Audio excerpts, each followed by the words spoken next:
I would like to call to order this meeting of the Code Enforcement Advisory Committee. Today is Wednesday, January 21st. It is 6 p.m. And could we start with the roll call? Can I ask a question first? Do we not have mics? Do they have a new microphone system in this room? AJ, I think did they mic this differently? Or Yes, they redid all the technology in here since the last meeting, and it's a whole room microphone. So we don't need the individual mics. The cameras are all new, the whole new system. Okay, thank you. I'm sorry to. That's fine. Thank you for clarifying. Roll call. Chair Emmons, Present. Vice Chair Summerson, Present. Member Strum, Present. Member Hughes, Present. Member Chisholm, Present. Member Hart. Member Mitchell, are you online? Not yet. And we do have a quorum. Okay, thank you. First order of business is approval of the minutes from our last meeting, which was in November on the 19th. Are there any corrections or modifications to the minutes as you saw them?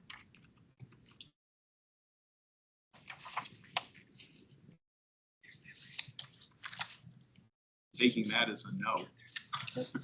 Okay, can I have a motion to approve the minutes, please? Okay, second. All right, all in favor of approving the minutes, say aye. Aye. Aye. Thank you. Opposed, nay. Moving on to public forum. We have some people in the public who've come to speak today, which is wonderful. And I'm going to ask that they take the last seat on the end down there when they come up. Let me read the instructions just so everybody's on the same page. This is an opportunity for the public to address the Code Enforcement Advisory Committee. There is an expectation that the presentation will be conducted in a respectful manner. Committee members may ask questions for clarification, but there will not be any dialogue. And please limit your presentations to 3 minutes. AJ, do we have anybody online to get registered online for public? No online, and we have 4 in person. Okay, thank you very much. I'll leave it to you, to AJ, to call them up if you would. First, Benjamin Ben-David.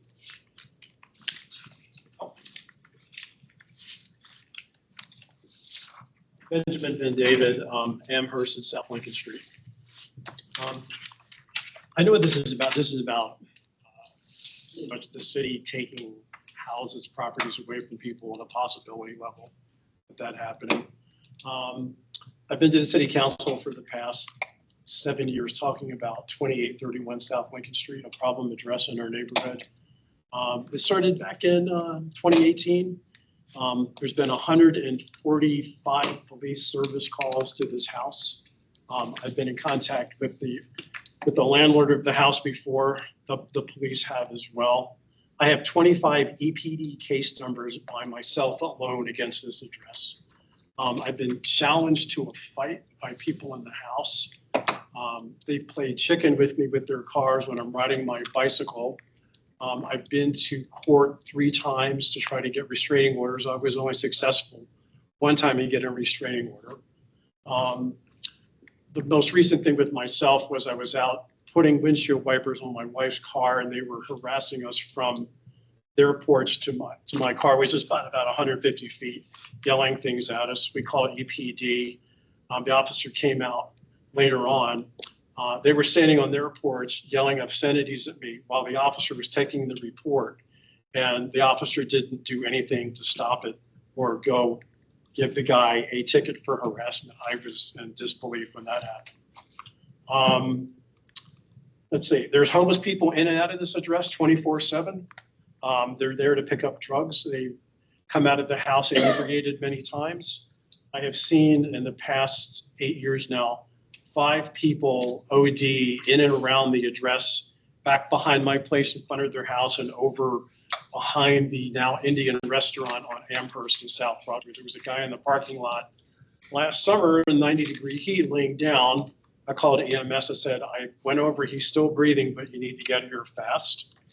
1 minute. Excuse me, 1 minute. Yeah, vehicles will pull up. I've identified 5 vehicles that will pull up quickly. Somebody will run into the house. They're in and out. cars will pull up with somebody sitting in the car with the car running. Somebody will run into the house or run out and look real happy when they come out, like they've got something in their hand. I've seen 3 drug deals go down right in front of me, in front of the house. Let's see. On 11/19/25 EPD, there was a SWAT raid on the house. The guy who was wanted in the house was wanted there for 2 fugitive from justices. When he was arrested, he was tampering with evidence and he had drugs on his person inside the house. I don't know what else to say about it.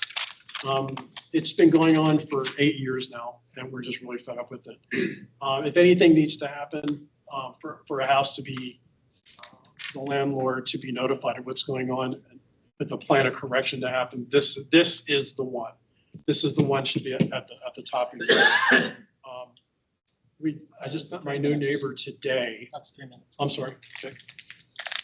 Any questions about anything? Yes, the incident that with the windshield wipers, did that happen since you've done public comment at the last council meeting that you were at? Was the windshield wiper incident something that had happened after your last public comment period with city council? Yeah, it was.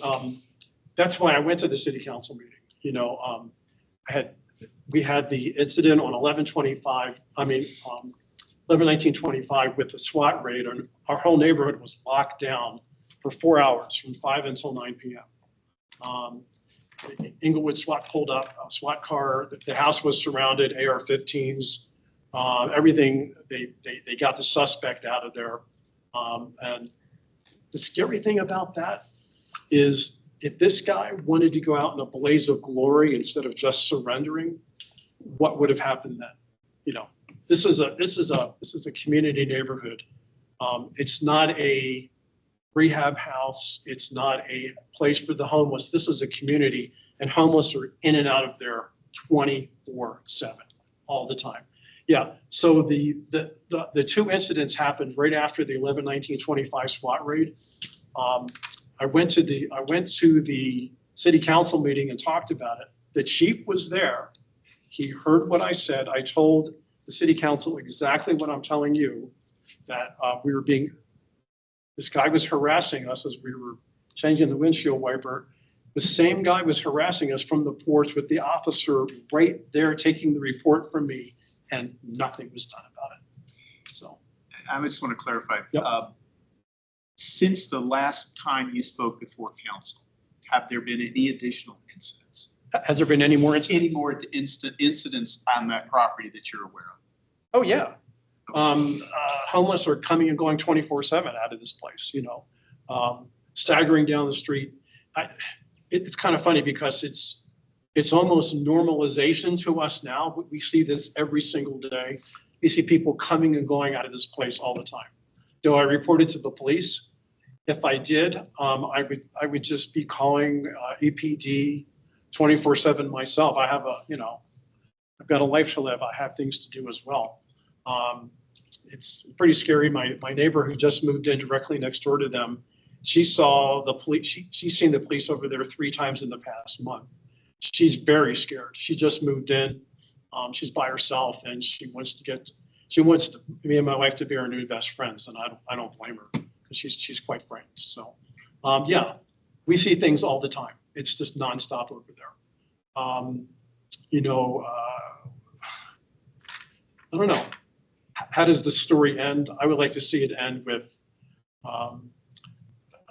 this landlord being forced to do something, especially after the 11/19/25 event, that one single criminal event. A guy 2 times fugitive from justice in the house, tampering with evidence with possession of drugs on his person in the house. That's enough right there to shut this place down. For me, that's all you need. Not every single house needs to come under this jurisdiction where you're taking it over by eminent domain. This one does. This one's at the top of the list for me. So, Thank you. Yeah, have you, it is a rental, yes, correct? yes, it is. Have you ever contacted the landlord? Yes. And what has happened with that? I was threatened. I was challenged to a fight by one of the people at the house. I filed a police report. that this guy told the police officer exactly what happened, that he challenged me to a fight. He says, This is the landlord? no, the gentleman living at the house. He told the police officer that he wanted to fight me, and I was a coward for not fighting him. I'm 71 years old, so I may look formidable, but I don't know. We filed a report. I called the landlord. I told him, I gave him the EPD case number. He says, was anyone arrested? Was anyone prosecuted? And I said, no. This is your tenant doing this to me. What are you going to do about it? He did nothing about it. Zero zip about it. So he's been contacted other times as well. So this is not the first time. I'm pretty sure he's aware of what's going on over there. I can't see how after 11/19/25, how he cannot know what happened over there. He's got to know. Since 11/19/25, he's done nothing about it. That someone over there was arrested and prosecuted and down at Arapahoe County Jail. He's out now. I called down to Arapahoe County to see what's going on, and they wouldn't tell me anything. They said, because you're not a direct victim. And I said, we've been a direct victim of this house for over 8 years. I think we have the right to know where this guy is and what he's doing out there. They wouldn't tell us anything. So, any other questions? Anyone else? Was it a misdemeanor or felony? This guy was wanted on 2 fugitive escape from felony charges too. When they went into the house, he stalled the police from 5 until 9 until they could get a search warrant to get in there. He got rid of all the stuff in there. He was loaded on a lot of stuff when he came out. So he got another charge of being in possession of drugs, narcotics, and also tampering with evidence. So it was 2 felonies. These were not misdemeanors. These were 2 felonies. What else? Thank you very much. Okay, thank you. Next is Rebecca Kramer.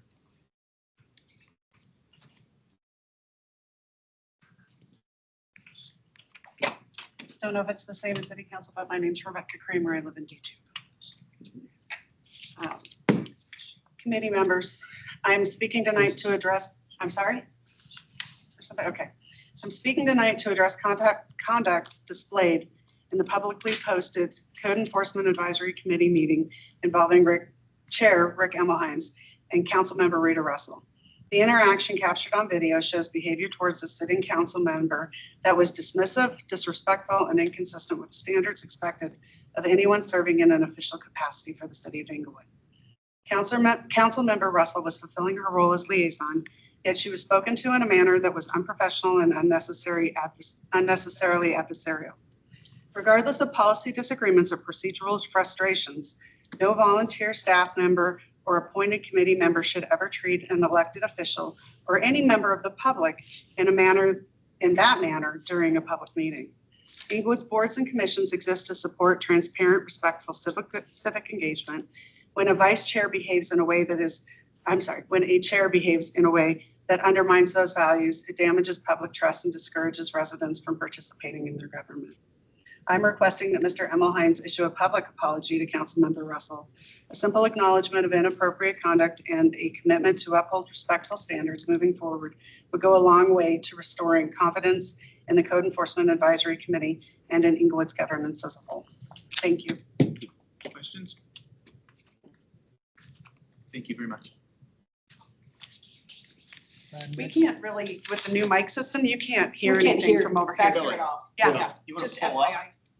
Certainly, you can come up closer if you'd like. I mean, Okay. pull the chairs forward. I don't know. It's just really all the can't hear. speaking's going that way. Just so you can't know. really hear What you. happened to Thank the you. intercom system? What happened to that?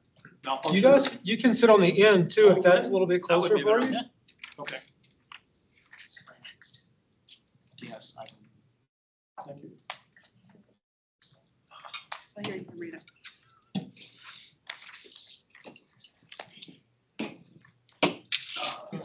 Please let us know if we're not talking loudly enough. You're not talking loudly I'm enough. not talking loudly enough. I had expected that one to come.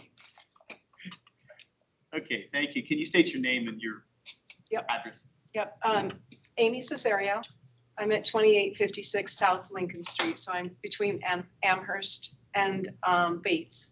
I'm across the street and down 4 from the address that we were talking about. But I'm going to talk a little, I want to talk about the chronic nuisance property ordinance.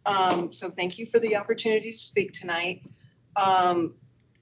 I believe that the chronic nuisance property ordinance is ultimately about the safety, accountability, and the fairness for Inglewood neighborhoods. Colorado's just cause eviction laws that was created 2 years ago to protect tenants from unfair displacement, and that protection matters. But it has also made it very difficult for property owners to address tenants whose behavior repeatedly harms a neighborhood. When a property becomes a consistent source of crime, neglect, or disruption, neighbors are often left with no meaningful recourse. This ordinance thoughtfully addresses that gap, in my opinion.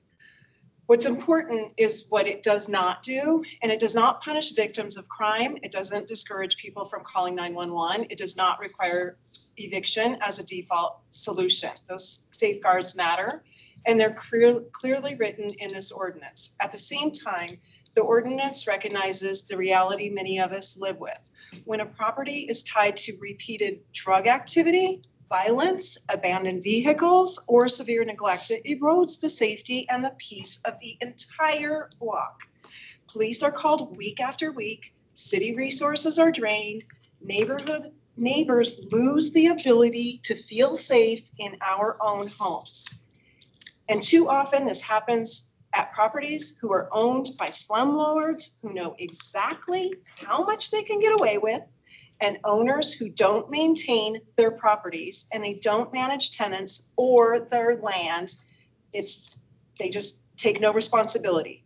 That's not fair to us, the neighbors, or to other responsible landlords, or to the city. The ordinance provides clear standards, notice, due process, and an opportunity to fix the problem before enforcement escalates. It encourages collaboration first and accountability when necessary. Everyone deserves to come home and feel safe. Children and any of our neighbors shouldn't have to worry about the violence next door. Thank you for taking time to draft this for City Council. Thank you for your service, and I hope that you get that through, and if you have any questions. Thank you. Any questions? I have a question. In terms of, I know we've been talking about a single property. I'm sure there are. There's multiple on my block. Owners that- Just so you know, there's multiple on our block. There's just one that's worse than others. do you know that they're owned all by the same person or two? There are 3 different landlords, but there is one trust that owns 3 pieces of property. Another trust that owned 2 for a while, just sold 1 last year. By the price, maybe it was a handshake. By the price of the property, the transition, I'm thinking there's some kind of a handshake, like they knew each other. And the other one that's closer to me is no, he's the only single homeowner, and he just keeps telling me it's too hard for me to get people out. The laws don't allow us to get people out, and blah, blah, blah, blah, blah. I don't care that they're selling drugs. We don't care. He said that? Yeah. He gets his rent. He gets his rent. He doesn't care. He doesn't care. Yeah. That we're woken up all night long. We could go on and on. Looks like you got a question. Oh, go ahead, Edie. Well, yeah. Do any of you have, neighbors have cameras? Oh, yeah. And as a matter of fact, when I got some good cameras up since the SWAT thing. Every time somebody drives by my house, these 2 bright lights lights up the entire neighborhood. I've got everything on camera. And that's just one of my cameras, but that's the best one. And I'm just keep telling, and we've got lots of Ring doorbells. Do you have any? I don't know if they're Ring, but what I'm saying, Yeah, right. whatever. Gotcha. Do you have any, has anybody broken into the house To mine? or to any of the neighbors' houses? No, but one of the neighbors, the first year that they lived there, they have 2 dogs. And I'm not a dog person. It's not that I dislike them, but I have been bitten by dogs too many times. This lady and her dog were continually in my backyard at 6:30, 7:30 in the morning. I had to put up a fence that closed entirely so that her and her dog could not be in my backyard. I would wake up to her yelling in my backyard to get her dog. And these dogs are like, we've called on them. They bark at everybody. They're vicious. These people just have like no sense of that people live next door to them. I think they used to live 2 blocks away and got kicked out of that house and are now here by me for the last 2 years.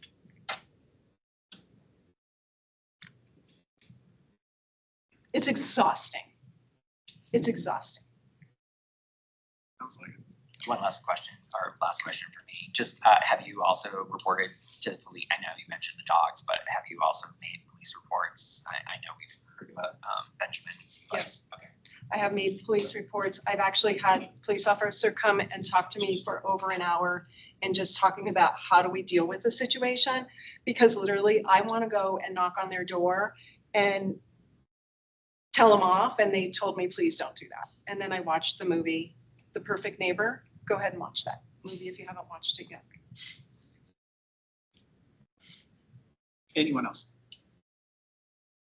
Can I say something? Unfortunately, no. Okay. Can we ask questions to like the city attorney or is it only to the person talking? In this situation, it's only to the person that's talking. Because And I since was we are looking addressing at this the later on. Nuisances prohibited and abatements and city manager in case of emergencies and all of that. And I was just, Yes, we'll have time to do that. okay, Yes, all absolutely. right. I'll have just my last statement. I'm sure like there needs to be tweaks to this, but it is such a good start and the conversation needs to happen. And I know that these ordinances will and at whatever levels will be throughout all of the new municipalities because of the state law, and it's just taking time. But we really do need to do something sooner rather than later. Our block is dangerous, and I shouldn't have to be afraid to go home. Thank you.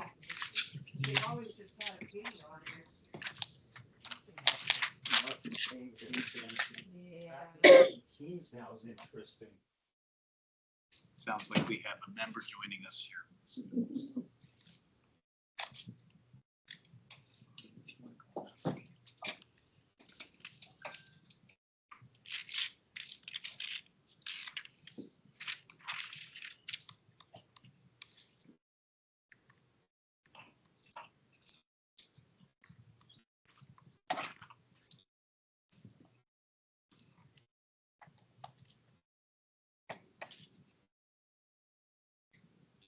Go ahead.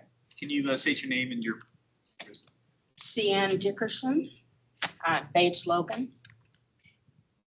I said most of what I wanted to say the last time I was here about the nuisance ordinance. I honestly think even if it was cleaned up, because it was the worst piece of unenforceable, incomplete and illiterate garbage I've ever read in my life from a legal standpoint. It'll make things far worse when you can't even enforce basic codes properly. They haven't been enforced. I had to put up with a neighbor and a situation similar to the first speaker and the last speaker.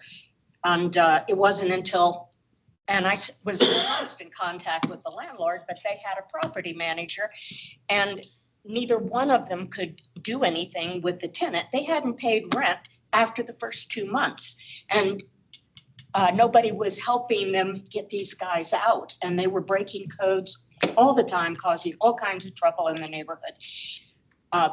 And if you can't deal with that, punishing the rest of us for the crimes of a few is really ridiculous. And that nuisance ordinance, that's just a reversion to code enforcement being given tyrannical power over citizens. And it's a violation of our property rights to call any particular situation, any code violation, a nuisance. This committee was organized to prevent code enforcement from being tyrannical because it had been used as a political tool to attack political adversaries for too long. And only certain people were being targeted and caused problems. And I think that should stop. But I'd also like to, 1 minute. I would also like to emphasize what Rebecca Kramer said. I think if you sat here and didn't rein in a code enforcement liaison, you shouldn't be attacking council members. And I do think you owe her an apology, Rick, for your behavior towards her.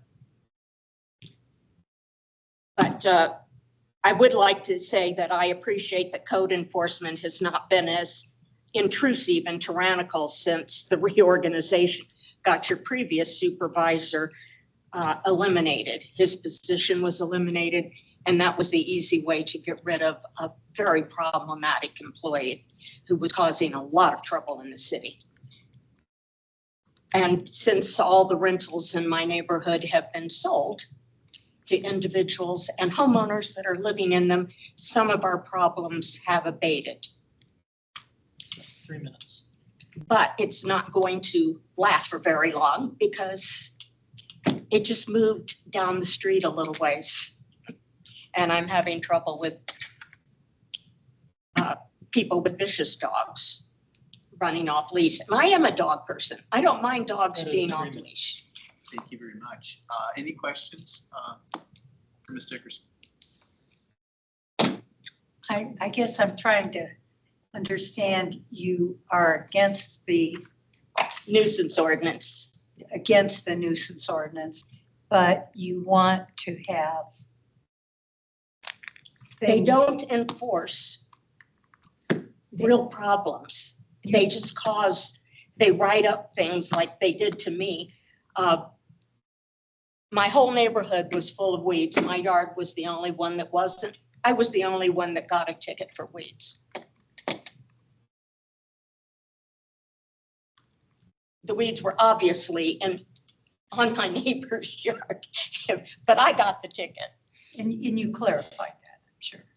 What? You went and Oh, I came here and clarified it, clarified it. but and it shouldn't was- have happened in the first place. Well, mistakes happen. That wasn't a mistake. That was deliberate. Okay, so I guess vicious dogs, or how do you want us to deal with this code? We shouldn't have a nuisance code? The nuisance code is unnecessary. We've got all of these codes that are technically nuisances, Right. but that nuisance code that came before you, I analyzed it, and I came here and showed you where it was wrong. It's unconstitutional. It's unnecessary. It's written completely illiterately, and I don't think it could be enforced. Because it is above and beyond. It's what's in above our- and beyond the what's- mission.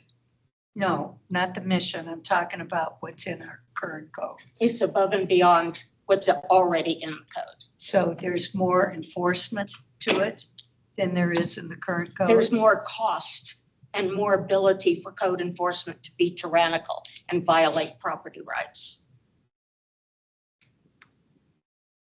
And your mission here is, code enforcement's mission is to help citizens, not punish them. And they don't help. They don't do anything when they're asked to. How do you feel that these two individuals that live on Lincoln Street? I couldn't 2800 hear everything that was said, but my experience says that it's a problem around this city. Yeah, and how do you think that it ought to be dealt with?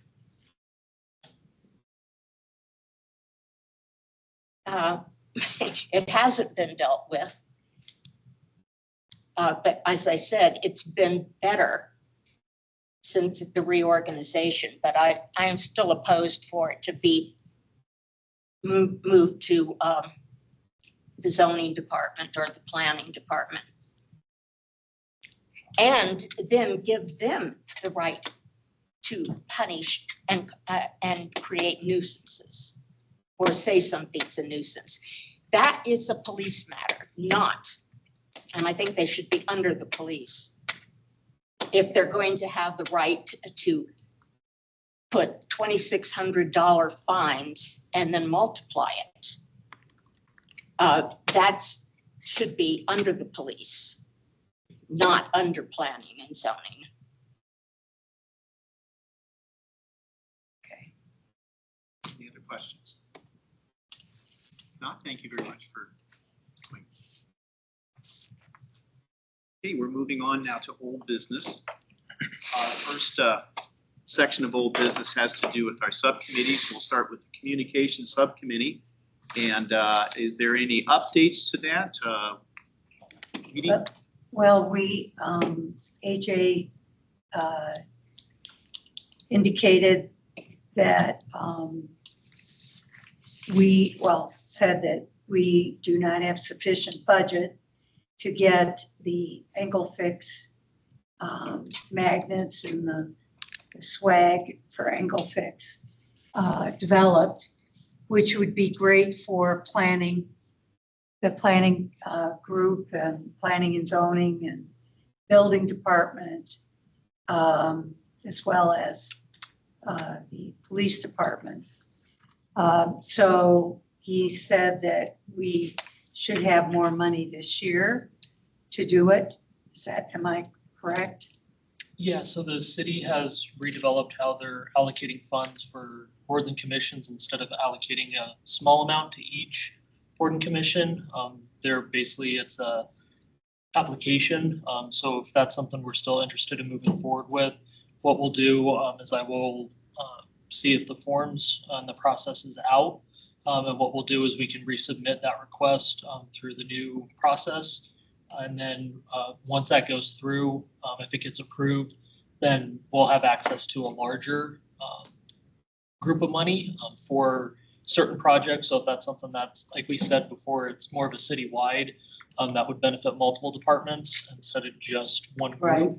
Right. Then that's something where that would be able to be resourced. So I do have still an open email with communications to verify that process as soon as it gets announced. If we want to move forward, I'm waiting for confirmation on that. I'll get that submitted to get that move forward as well. Great, thank you very much. Do you have a timeline on that? Right now I don't. I'm waiting for that process to get finalized and move forward, but hopefully before the summer events start that we get that stuff done. We were talking also about a table covering, weren't we? Yes. Is that within that same Yes. thing? Okay. Yeah, table cover. Also, Madeline had indicated that you knew where all the events were going to be, where we should have some presence. So they have just finalized or just getting ready to finalize all the dates for the neighborhood nights and all that. So once the dates are announced, we can do the sign up of which ones you want to attend, and we can get that on the list. How about any other things, any other events that we should be having a table at? I am waiting for the invite from Parks event coordinator as well to see what events for citywide, if it's Celebrate Inglewood or some of those other events, that they will be bringing in more city resources, just not like the Inglewood Ambassador Program, but other city groups in for. If those are included for board and commissions to join, like neighborhood nights, that would be opened up and we can include an invite for those as well. Okay. And they're trying to get, there's so many different groups that do public events for the city. Communications does some, Parks does some. They're trying to get that a little bit more coordinated. So it is one list instead of multiple lists, and that's what they're working on right now for the season to move forward. Could you forward that to me once you have it? Yes, once I have it, I'll forward it to you. Okay, all right, great. And we'll get together, maybe Yes. talk about where we should have representation, where it's critical. Yep, as soon as I get the list, I'll forward it and then we can figure it out. All right, Rick's thank got a you. question here too. AJ, just to follow up on that, will there be an opportunity for multiple commissions to do a joint, you know what I mean? Like, for example, that what we had been pitching around the angle fixed magnets, we think could help out a number of other committees. Is there an opportunity to express that jointly or to connect with some of the other committees to sort of file that form together instead of doing it by ourselves, or is that kind of evaluated on the back end? That's evaluated on the back end. So that's why it's one large pool. So if it's a larger project with a larger pool, that would benefit multiple groups and multiple departments. More money would be allocated for that instead of just the limited funds with just CEAC for it. And so that's where, yeah, that would be done on the back end with that request. And so, yeah, that's all done on the back end with the city staff side for that request. Great. And then I know Edie is on top of trying to make sure that we can thoughtfully plan our time for the neighborhood nights, especially, and maybe some additional events. But once that's available, let's just move that into the communications agenda so that we can go through that calendar in that part of the meeting, then meeting following it being released. Are there any changes to what's coming up in the newspaper, in the magazine at this point? Or is it Just our pretty much what we've regular given them? schedule, Okay. which is pretty much, on a seasonal basis for what people, they're continuing to do there were no suggestions to change the communications plan.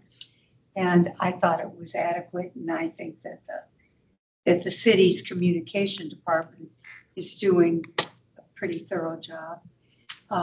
Where we can really make a difference is the one-on-one and the promotion of the angle fix. That is the single best tool that we have. So. Go ahead. Just on the communications piece, I think having some folks here tonight who were speaking to the issue that we've been talking about and we'll finish talking about tonight. I think it should be a goal of our committee to try to get out ahead, to let people know what we're going to be talking about and to try to stick to some sort of high level agenda, even though some items might change around, but allowing people, we had some folks come in and talk to us about the native grasses, but then our work on the weeds motion was, predominantly just our committee using feedback that we've received as we're supposed to. But I do think there is great public interest in what happens in code enforcement, especially because, again, these are intended to be neighborly agreements with each other that we all have and we all adhere to, which can make life better for folks. And so I'd still like us at some point to strive towards creating an agenda with enough notice for us to be able to put things out and utilize either those communication channels or figure out how to develop not our own but others in order to make sure that we get participation like this evening, which I think was great. But I guess I'm unclear. What do you want? I think it's just at some point I think we should just as a committee put it on an agenda item to kind of talk about how we might plan our Some future. brainstorming? Yep. Okay, I think that would be very helpful. From a personal standpoint, for me, I think this is our year to make communication to the community, opportunities to engage with the community a priority. And I think that means taking the large look, as you're describing, at how are we engaging with the city? Are we able to get information to them? Are they able to easily get information back to us if they have concerns? And I certainly appreciate the people who've come today, because this is a statement about the fact that the word is out there. So we just need to continue moving forward. Anything else? No. Okay, thank you. Moving on to Grass and Weed Subcommittee. I've asked that someone from the Attorney's Office, because that's where it got left, the city's Attorney's Office, address what the status is on our grass and weed ordinance submission and what the next steps are going to be. Can you handle that, Jackson? Yeah, absolutely. And I can explain a little bit why there might feel like there's a delay on this. We are looking at the grass and weeds definitions in Title 16 as well, because they also apply there. And figured after all the work that went into this grass and weeds conversation that we should have that conversation with planning and zoning as well, because any change to the Title 16 code has to go through and be approved by planning and zoning. And that takes more than one meeting to do. And so we're currently in that stage of the process. Okay. All right. So you've identified which of the specific ordinances would affect within Title 16, is that correct, Jeff? Yes. Yes. Okay, very good. So we look forward to hearing about that. We understand this process, but just keeping us up to date is important. Thank you very much. Yeah, go ahead, Rick. So my follow-up question to that would be, how can we see what the process is, right? How can we know that without having to ask you that? Yeah, of course. Anytime you have any questions about anything, if it's on the agenda, I will be prepared to talk about it with you. Anytime you want to reach out to the office, feel free to do so. We'll obviously, anytime there's a project like this coming up, try and make sure there are consistent updates on it. Part of this one is it's going to multiple committees at once. And so I appreciate the question. We'll try to make sure you aren't having to be asking it in the first place.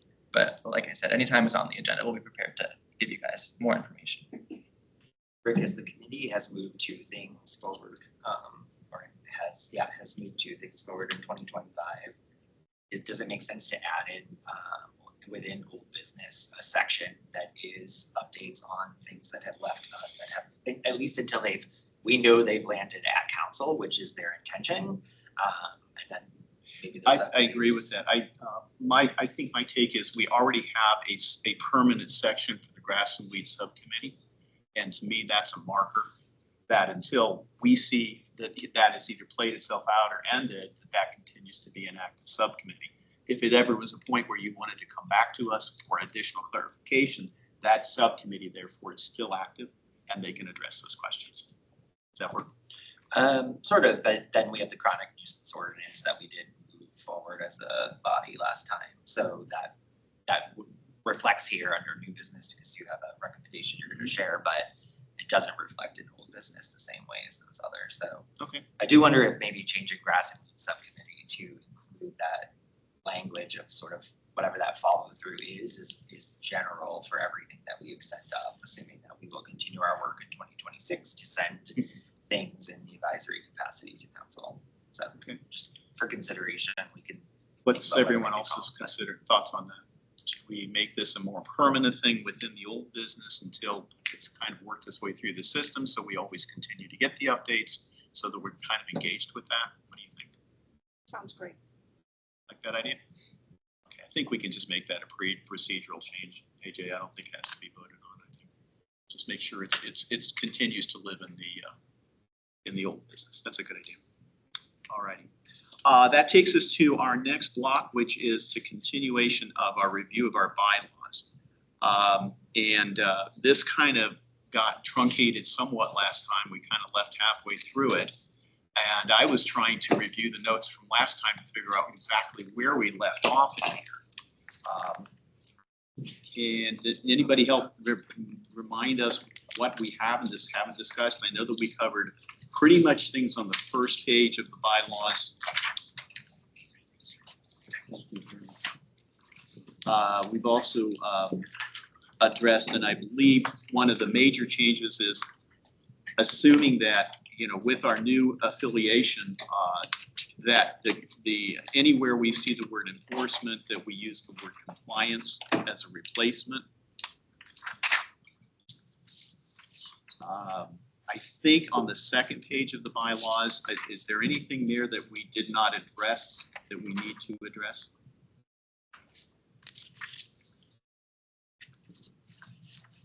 Can I ask a question on the naming of the committee? I think we had passed a motion suggesting that that's what we would like to do. I don't know who officially names the committees or how that actually officially changes, or does that go back to council? That's a good or point. I does that- actually asked them to kind of update on Okay. how the process happens. Right, Jesse, that's a please very go good ahead. question. So I was asked that question recently. Did you guys pass a motion saying we want to change our name? And it's going to be so nitpicky. When that meeting occurred where City Manager Lewis came and presented the reorganization and the name changes that were affiliated with that, a part of that conversation you guys had was, well, it makes sense to change our name from CEAC to reflect and be CCAC. The motion was presented as we agree with the reorganization reterminology. In order for us to go to the next step in the process, which there's currently an ordinance being drafted to revise code, which is where you get your name from, we need to have a vote from you all saying that you would change your name from CEAC to CCAC if that's what you would like. If you decide to do that, the ordinance will go to City Council. If they approve the code change, then your name would change in the code. And you would then vote after that to approve the code change.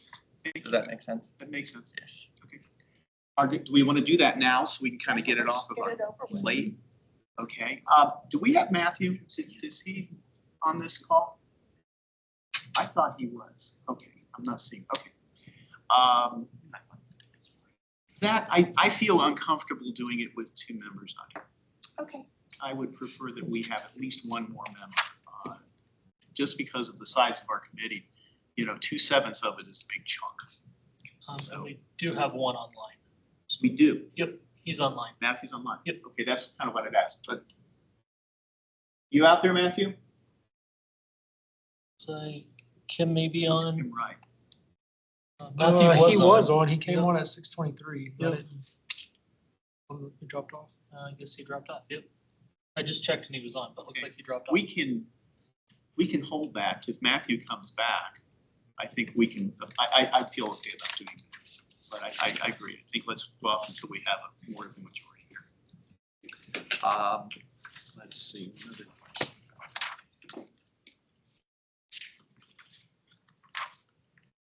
It'll come back. Let's keep moving.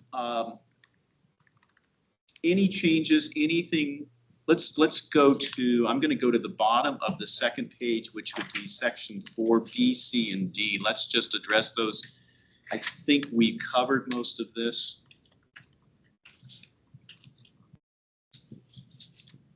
Is there anything in those three sections there that anybody has any questions about or would like to make a recommendation for change?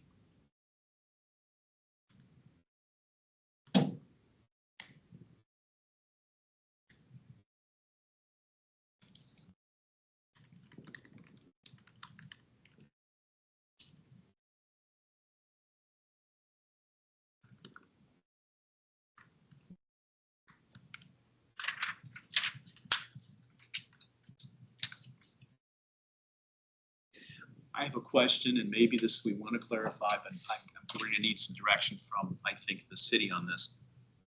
We have not, as far as I've known, made an annual report to city council. During the entire time I've been on here, and that's been 4 years.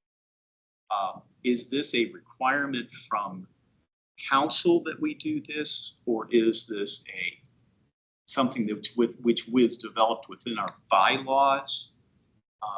I'm going to jump. Rita, can you address that? I don't know. I do know in the past, code enforcement has come yearly. Maybe the last time that code enforcement came to city council, I think they came one time under Jerry Walker and they came one time under Carson Green. Okay. But I think it probably is supposed to be yearly. It would probably help you as well as the council. Okay. All right. I would agree with that. I was wondering whether this was sort of came down on high as far as a requirement for all commissions, boards, and committees. Do you know if that's the case? Jackson may know, but I don't think all boards and commissions have that.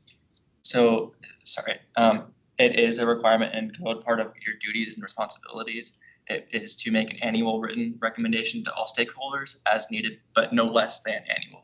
And so that's codified. It's in the code, but it's also in your bylaws. Okay. So it is a requirement. Then that answers the question. We have to do it.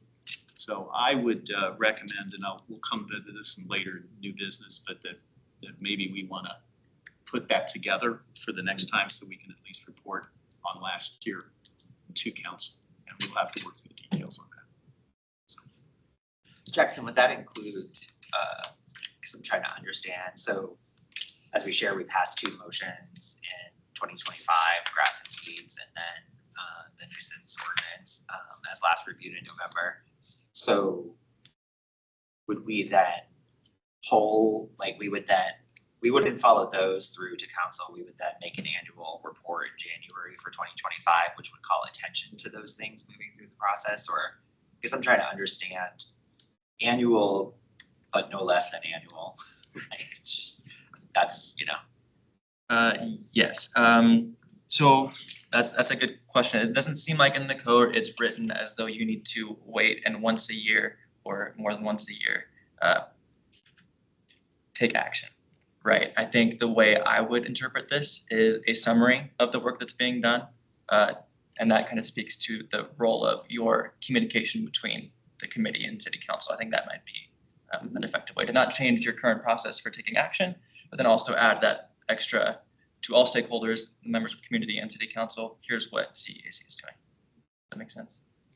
Yeah, it does. Councilor Russell, would you think that, especially code, right? Because we just talked about how it has a sort of far-reaching impact into people's yards and whatnot. Do you think that's something that you would expect the council might want to see sort of a report out from code a couple times a year, or do you think the one time, or do we follow an issue through, or what would you see as, if we're going to instate this or reinstate this and do it properly, what would be the?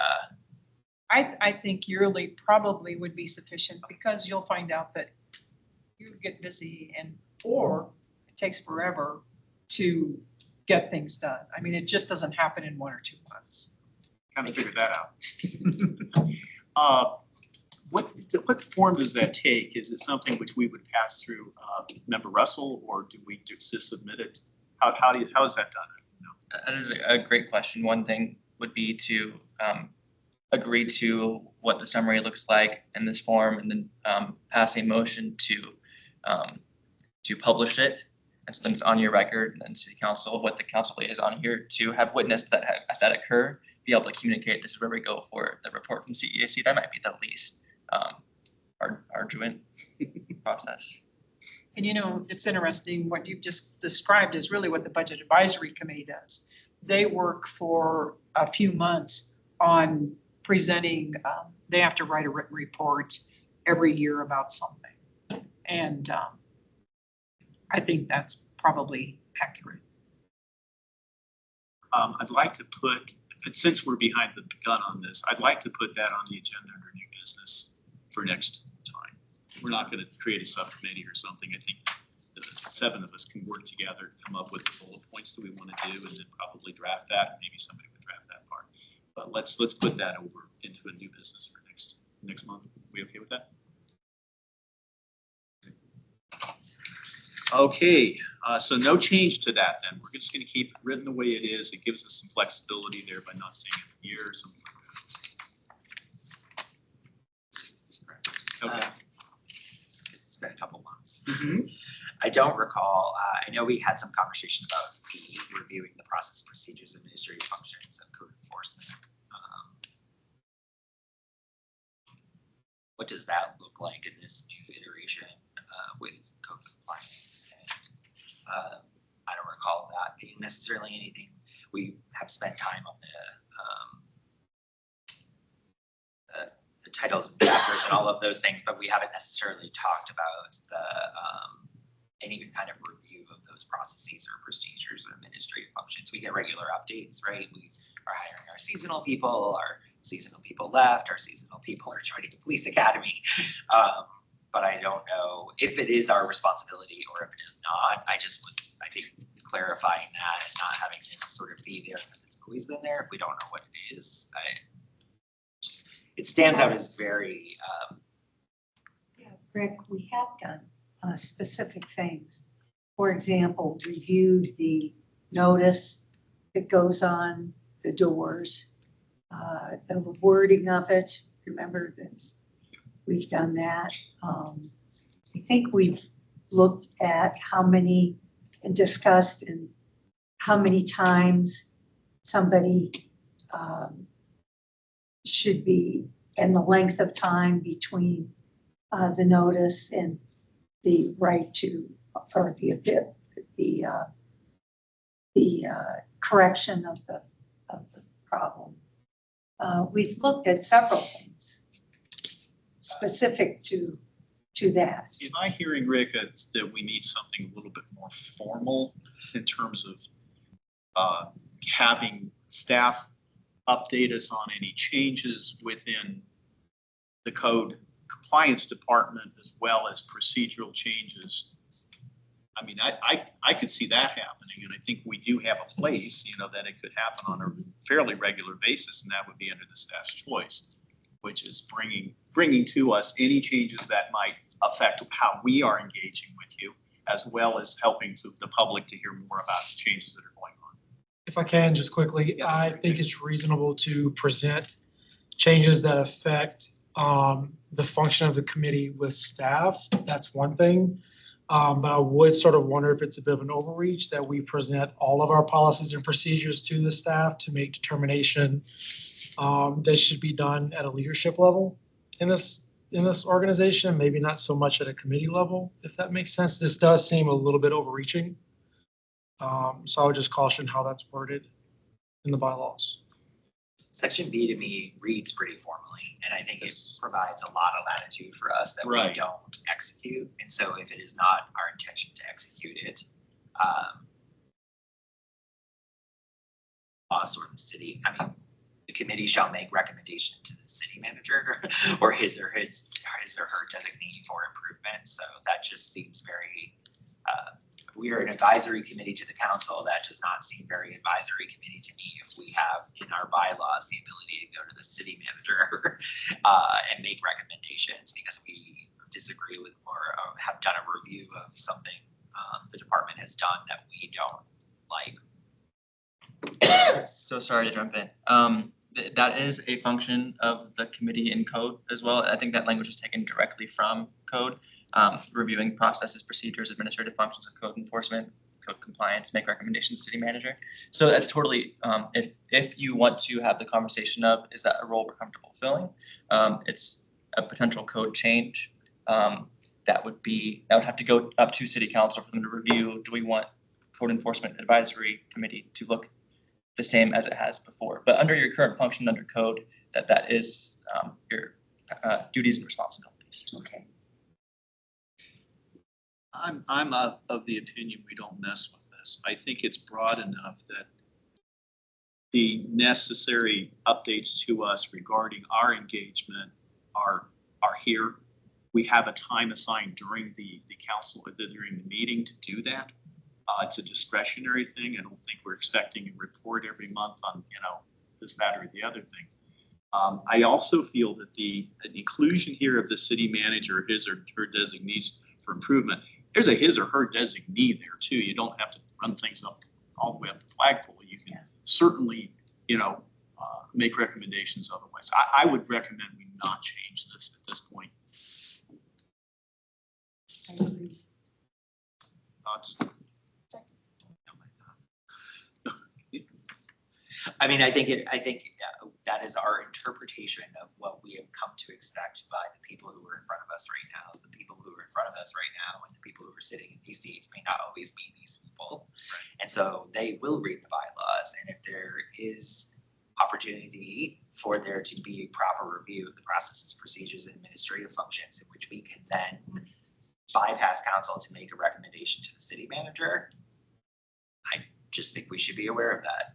I'm not saying you or I or any of the three of you or, well, you are on the council, so I don't think you would do it, but I'm not saying we will do it. I'm just saying if it has been a long time since we have reviewed these bylaws, it may be a long time again before they are reviewed. And if we are making recommendations on changes, I don't understand why changes to B would be any different than changes to some of the other parts that we've asked for.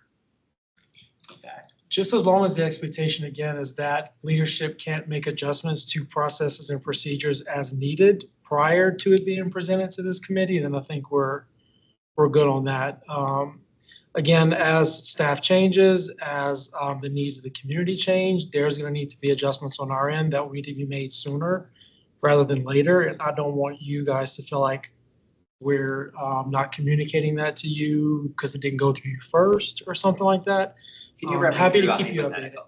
Just What's that? run me through a hypothetical. You keep talking about leadership, and there's a lot of leadership in the city, so Me specifically. So with this department that we're working with now, if I see something that I think needs to be changed for the betterment of the community, I'm gonna want to make that change and get it done and not, again, have to go through the committee necessarily first to do that whenever I know that it's better for our team and how we function in the community.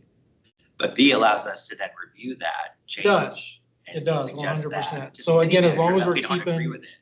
Yeah, as long as we're keeping communication open Okay. and anything that affects this committee, of course, let you guys know. But again, understand that changes will need to be made. I think the part in there with the city manager is kind of it's fail-safe. And I would like to proceed on the feeling that we have that open communication, that we are kept in the loop on things. I think that as representatives of citizens, if something came out in the public and then we weren't aware of it and it was dramatic, and we had citizens come up to say, hey, look what happened with, the enforcement such and such so-and-so, I would really feel uncomfortable addressing those questions without having already been briefed. So I think that if those changes are made, I think it's important that they are in a timely manner brought to us so that we can then address them, ask questions, clarification questions, et cetera. Understood. Yeah, I mean, I think if there's a formal opportunity in one of our meetings to go through anything that you might consider to be a large community change that we should be aware of, I want to take away the guessing game from you or from us, right? You might make a change and be completely comfortable and think it's normal. We may not be aware of it because it may not set something on fire, but we should be aware of it. So it sounds like as long as there's a place for us to be aware of it, then. Of course. Thank you. Anything else on those sections we kind of need to keep in here? The time is. Let's go on to section 5, the generals. Anything here that you see that is incorrectly stated or needs addressing?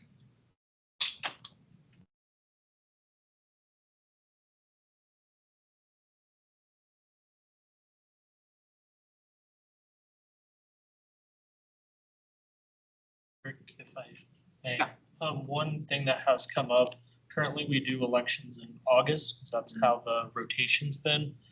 In section A, it has it shall be elected for 1-year terms.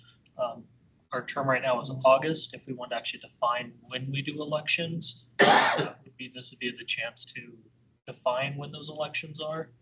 That was happened due to vacancies and resignations, and that just sort of been our rotation that has happened, has been in August. But that would be a section I haven't been able to find any other place of where it happens. Most other board and commissions do it about either first of the year or in June when the next set of reappointments are done. I think pretty much everyone else does it around the first of the year. Ours is for some reason in August, so that may be something you want to look at. Are you referring to the election of chair and vice chair? Is that what you're referring to when you say election? Chair, vice chair, or any of the committees for any of that type of stuff moving forward as well. Under Article 3, a couple pages beyond where it says elections, it says the committee shall annually at its first meeting in March or as soon thereafter as possible, a chair and vice chair. So we currently have it as March. And that's just something we may want to redefine, because right now we've been doing them in August. So. What's our thoughts? Pluses or minuses to doing it in March versus August?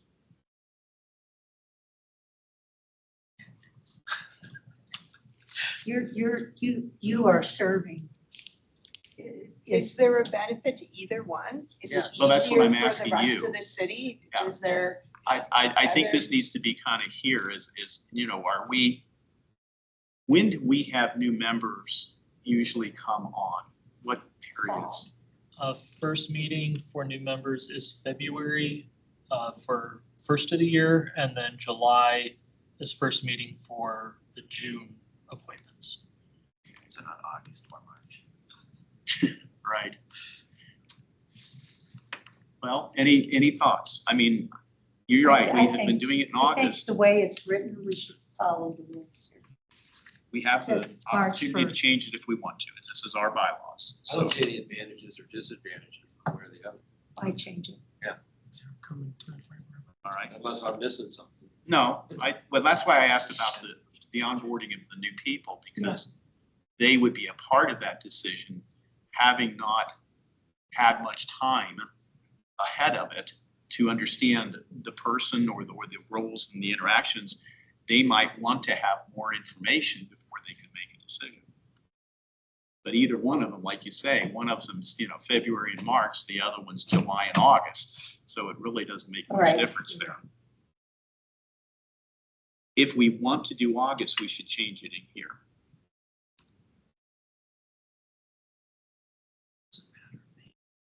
To me, it doesn't. Is there any reason on the city side as far as one over the other? Okay, we just need to decide. Okay. Leave it alone. I don't care.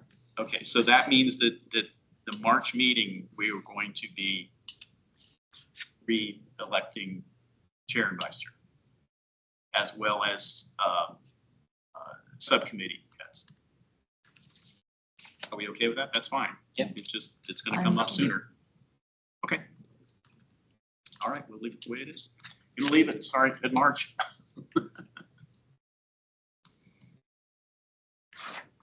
Let's continue on. Does that mean you have to bring cupcakes?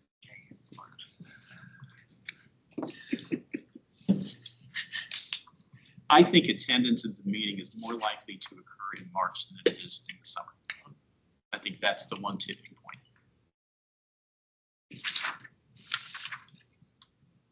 All right. So anything else off of A, B, and C under 5 before we move on?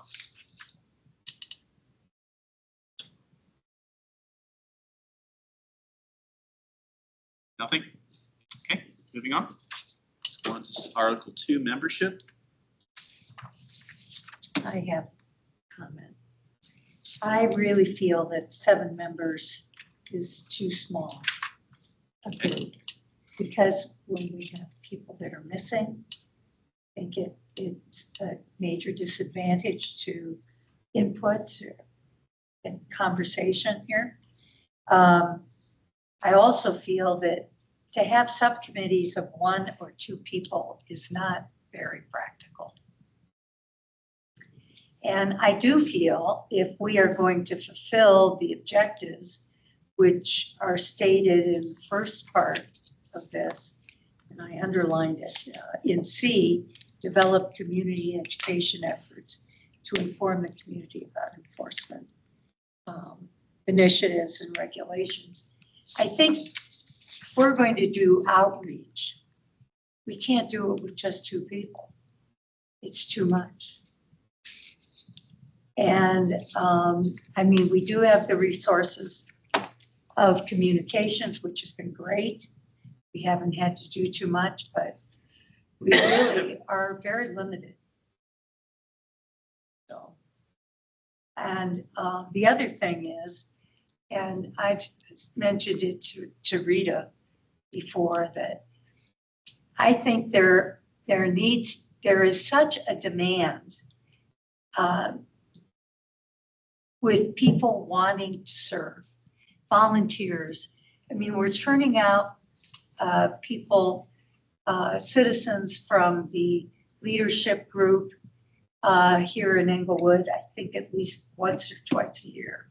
And there aren't that many slots open for the advisory committees that are available at the city.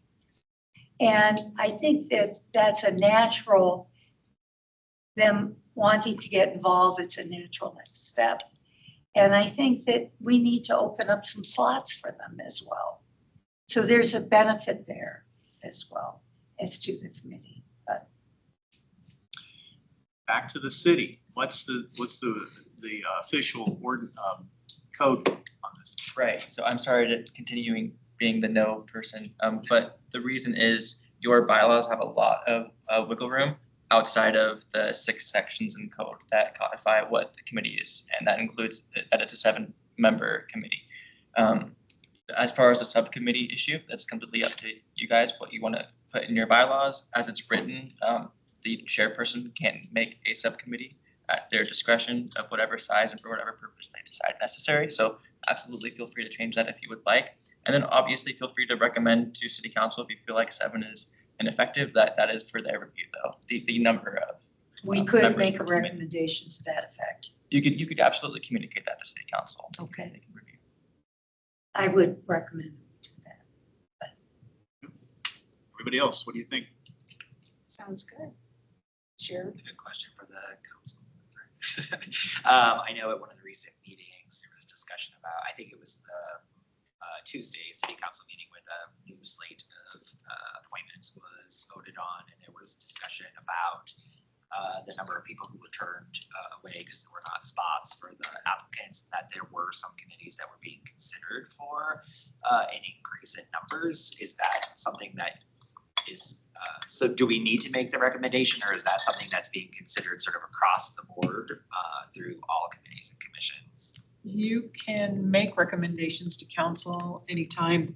It was maybe, I want to say 3 or 4 years ago, we lowered the number on boards because there were some boards like library board and some other boards that had 11 members. I don't, Sustainability Commission, how many do you all have? It's more than 7. It's probably 9, something along. Okay, and so, but they lowered them a lot. Part of the reason what happens when a lot of people turn out is all the reappointments. There were so many reappointments that doesn't leave many slots open. And for the most part, council does reappoint as long as your attendance record is good.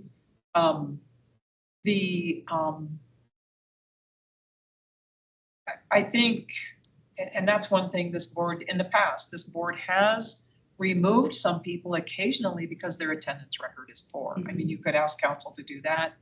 And one of the questions we ask is, can you attend the meetings?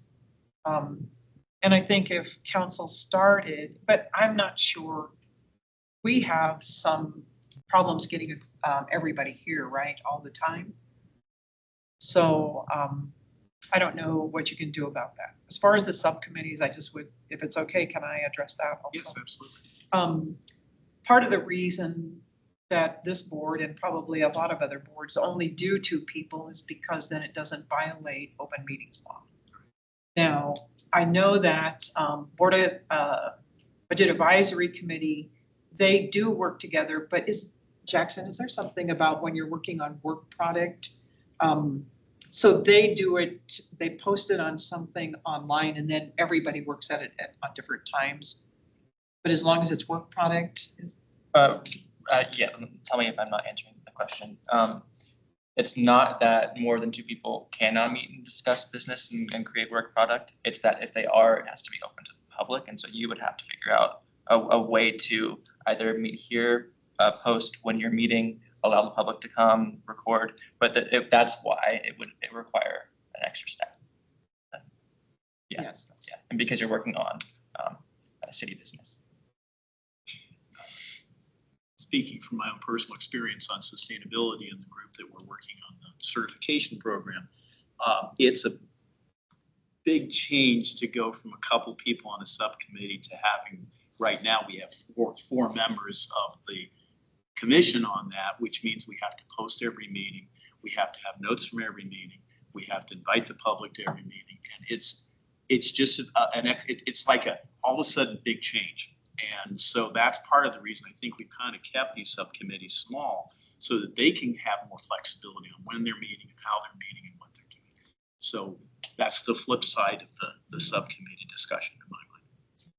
Can an alternate serve on a subcommittee? I think so. An alternate was appointed, if you hadn't seen the slate, so we will have one more person joining us, come February. So that might also just feel a little different when there's an 8th body in the room. We can revisit this at any time, okay? So if we still feel strongly that we just don't have enough critical mass here to make No. decisions, and that I think happens. I mean, right now it's happening. There's, 5 of us and there's 2 people. So if we feel that that's the situation, I think we can revisit that. Interestingly enough, I'd like to revisit us with more of us here, because that's more of the kind of thing that affects the whole sort of dynamic of the committee. So let's keep it out there. Okay, let's not do it now. I agree with Rick. I think let's bring the alternate back in so we have an extra voice here. And hopefully we'll have everybody here next time. And we can, although I think you're going to be gone, right? February? Yeah, in February. Okay, well, we'll get closer. Yeah. Okay, But we know what he wants. we know what you want and You it's know duly my noted, opinion. okay? Well, and again, it sounds Completely like it's a recommendation, so I think it's outside of this process anyways, this bylaw review. Right, okay, any other questions about that? Thank you, Edie, appreciate it. Zoom meeting.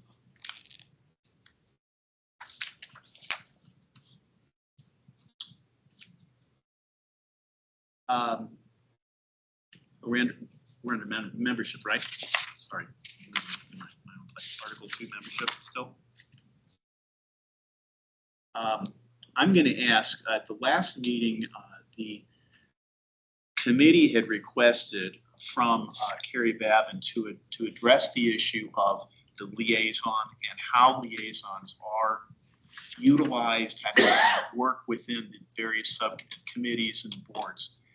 Carrie, can you kind of address that for the group here, what you came up with? So I did pull the bylaws from other committees that have them formally adopted. Most did not address council liaison role, but very specifically did address staff liaison role. I can tell you that the one that did address council was the Housing Authority. And it talks about the role of council liaison is to provide communication and promote the flow of information between the city and the authority. The council liaison does not have a voting role in the authority. That's it. It's the only 2 sentences. The rest that talks about staff goes into detail about how the staff liaison will report to city council annually, but you guys, this is really you. The report will include the commission's actions, accomplishments in connection with each project.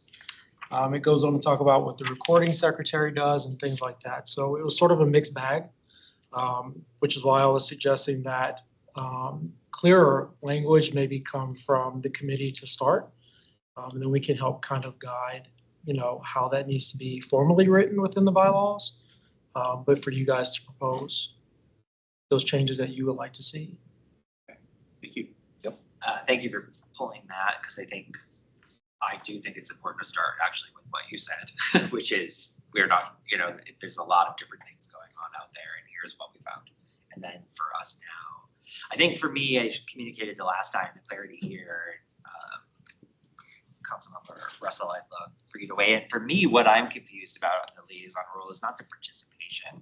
It is what we were talking about earlier, like the confusion of what happens when we pass a motion and then legal walks away with it or staff walks away with it, and then we don't know where it's gone.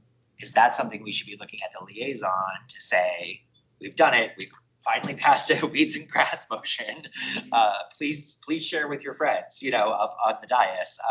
So I guess I'm trying to understand a little bit more about how we can make sure that we are also serving the council liaison correctly by making a request or asking for something or establishing something new, if that makes sense, based on, again, this committee now moving what I hope will be a continuous series of motions up to council and not just two every couple of years. So that's. Can you address that? I could, but maybe Sonia. Sonia. Do you want to add something? Yeah, before I we? did. Well, I want to make sure previously, that. before you were on, we were always told that we would make a recommendation, we would give it to Rita. Rita would present it to council, and then council would present it to the city attorney.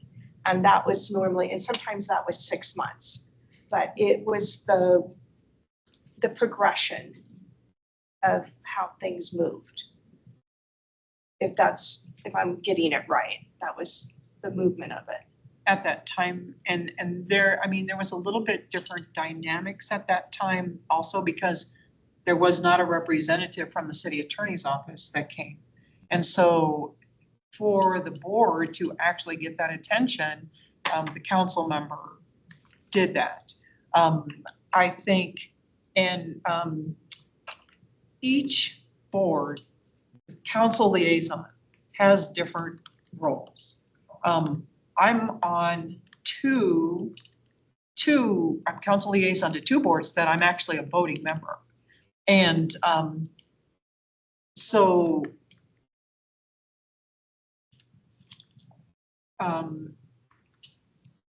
I think the council liaison probably, I don't know if any of these are described in the code, are they, for each?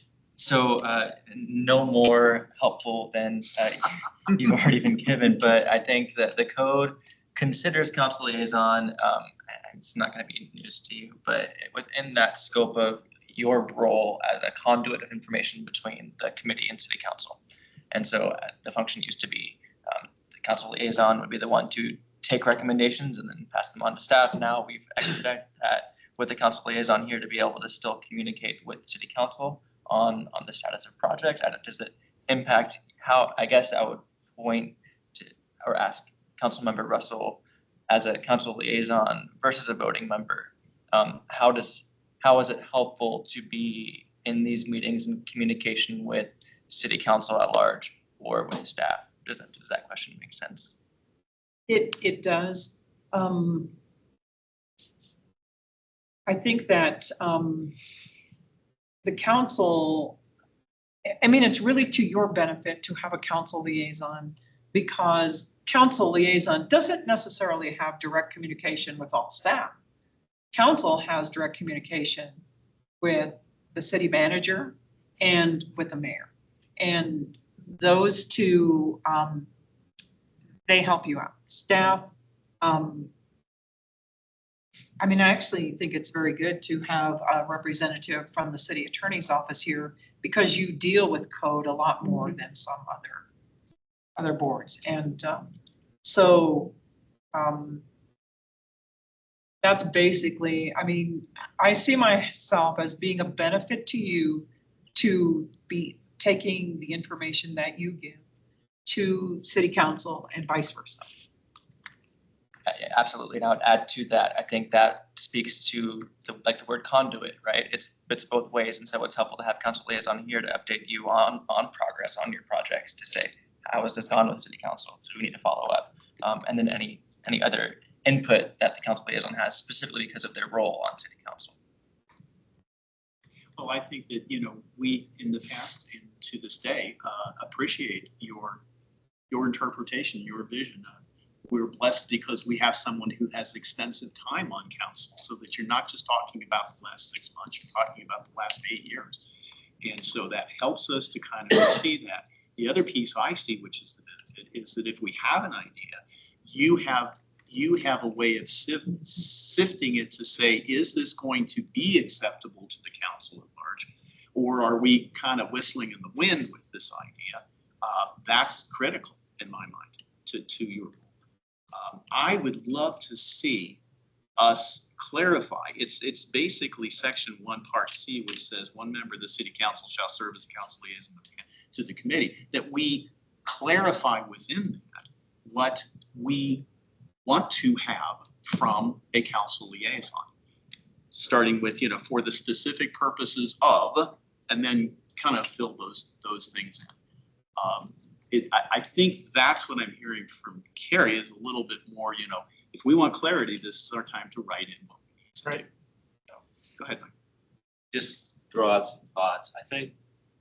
I don't think it's good that the role of the liaison is a variable on one committee, it's one way, on another committee, it's another way. I think that's opportunity for confusion.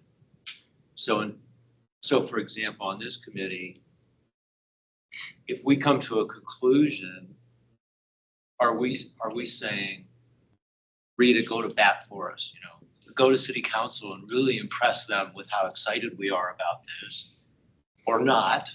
Or does Rita say, well, I don't know if that's my role. I don't know if that's what I'm supposed to do. The flip side of it is, if something comes up and we ruminate on it and we cogitate on it, it seems, and this is my impression, so I don't know. It seems like the liaison, and I've only been on sustainability on it. It seems like when we're deliberating, the liaison shouldn't deliberate with us. But when we, in the middle of the deliberation, we can turn to the liaison and say, what do you think? Are we off base? Are we out in left field? So those things are unclear. And on this committee, I can say, in the past, there were occasions where Rita deliberated with us, and thank God she did, because there was more or less a vacuum and some confusion. And so I think the message we sent to Rita was, join us, join us in this conversation. On sustainability, we had a liaison, and I remember saying to him one time, why don't you talk to us? He just sat there and he said, it's not my role to talk to you. He said, my role is to answer your questions. So that's just an example of the confusion. And I think going forward, I would think there should be some clarity on role and responsibility for liaison on every one of these advisory committees. I just think it would make things more comfortable and more effective for everybody. That's all. Thank you. Okay. Any other thoughts on that? I would recommend that we brainstorm. Oh, I'm sorry. Oh, you? Go ahead, Rita. So, I mean, I apologize. It was never my goal to influence this committee in any direction. Because most of the things that you come up with are coming before council anyway, and council will have the final say. So it, in a sense, it is not my role to deliberate with you. I probably can't answer all your questions either. And sometimes if it was for my opinion, I like to really keep my opinions. I mean, I'm a very opinionated person and sometimes I can't control this. But my goal really is not to influence you, but to let you deliberate. So. Thank you. I think that what I'm hearing is that there's a little of both. When we need that voice, we can ask and engage with that voice. I would love to have clarity in here under this section about that role. Rita won't always be our liaison. We need to give clarity to somebody who's coming in after Rita and when probably we're not even here as to what that role is going to be. So I'm going to ask all of us here to kind of brainstorm what is it that we feel are the important aspects of the liaison for this committee. Can I jump in with anything? Well, could we draft, and I'm talking a paragraph, role and responsibility, draft, and it's a paragraph. And we say, does that seem right or not right? And we would address things like, do they deliberate, yes or no? Do they always have a spot, which I think they should, on the agenda? So if we get to the end of the meeting, the liaison has the floor and we turn it over to the liaison and say, speak to us. Tell us whatever your little heart wants to tell us. This is what we want to hear. But I don't think it would be that hard to draft. Well, I agree with that, Mike. And I guess I'm taking the next step and saying, what do we put in there? Yeah. Okay. Do we want to, what do we want to put in? We've been talking about it now. So what would you suggest putting in there? Well, just The role is to well, update, let's take the low hanger, one goal is update. to be a resource. So when we say liaison, what does council expect? Or are we out of bounds? Or is it worth us even talking about this? The council's already decided. So in other words, give us guidance in terms of what the council, what boundaries or expectations the council has of us. So please help us understand this. So it's okay. Bullet point, please help us understand. Okay. The other thing is, if we come to a conclusion and we want to make a recommendation to council on an ordinance, I don't know. I don't think it's the liaison's desire or responsibility to be a cheerleader for us. I don't think that is, but that should be clarified. So, in fact, Rita could disagree, or the liaison could disagree with our recommendation, and it could still go forward. And at council, that liaison could speak their As truth you know, in terms this committee. so, but I mean, that's a big Recommends. clarification, because if we're saying, well, we won't send it, we would never send a recommendation unless the liaison was on board with it. You know, I don't think we want that, but those aren't that many points, but they really clarify. Speak when spoken to, please answer our questions, and you always have a spot on the agenda. So in my example, the liaison could say, well, I don't really see it the way you guys see it, but if that's what you want to recommend to council, and I'll speak my truth when it comes up in council. So what's that, 4 bullet points, Rick? We talked about, I heard guidance, source of information, right? And then the delivery of an approved motion, right, to city council through whatever mechanisms obviously go on between that. So what do you mean by that? I'm not track. The sort of the conclusion, right? If we do, Yeah. there is a vote to approve something. But that's without the liaison's Correct. blessing. That's just our opinion or whatever. Yeah. And should it be also the other way, where if the council wants us to work on something, that if they feel like something needs to be looked at or have special attention, they can bring it to our attention? So it's. That's what I'm hoping is captured in Two ways, guidance. yeah. And maybe we need to think about that. What I would love, for example, the nuisance ordinance, or anything, something, let's not even use that one, I guess. If something is generated by council as a curiosity and sent to us, I would love for you or whomever to basically give us that cover sheet, right? Here is what was asked, here's some guidance, here's what we're trying to have you all help us with. So when And council wants. sometimes we don't hear that, and because not all of them come from that direction, so I think it's. So the liaison is the mouthpiece. When the council wants to tell us something, it comes through the liaison. Well, when they want our advice, which is what we're here for. Yes, that's so. kind of within our Yeah. name, isn't it? So I have, help me with this, resource regarding council's opinions. Is that a person, that was the first thing that came up. So that the liaison would be a resource for. Well, the example would be if we said to the league, do you think council would support our recommendation? Okay. And So it's, the liaison could say, I don't know, or maybe, maybe not, or whatever. But Okay. again, that's just an Okay. opinion that we would Alright. be seeking from the liaison. Or do you think this can get on agenda? Well, yeah, maybe 6 months from now, you know, I mean, right? So it's give us a sense of what's the temperature reading of council.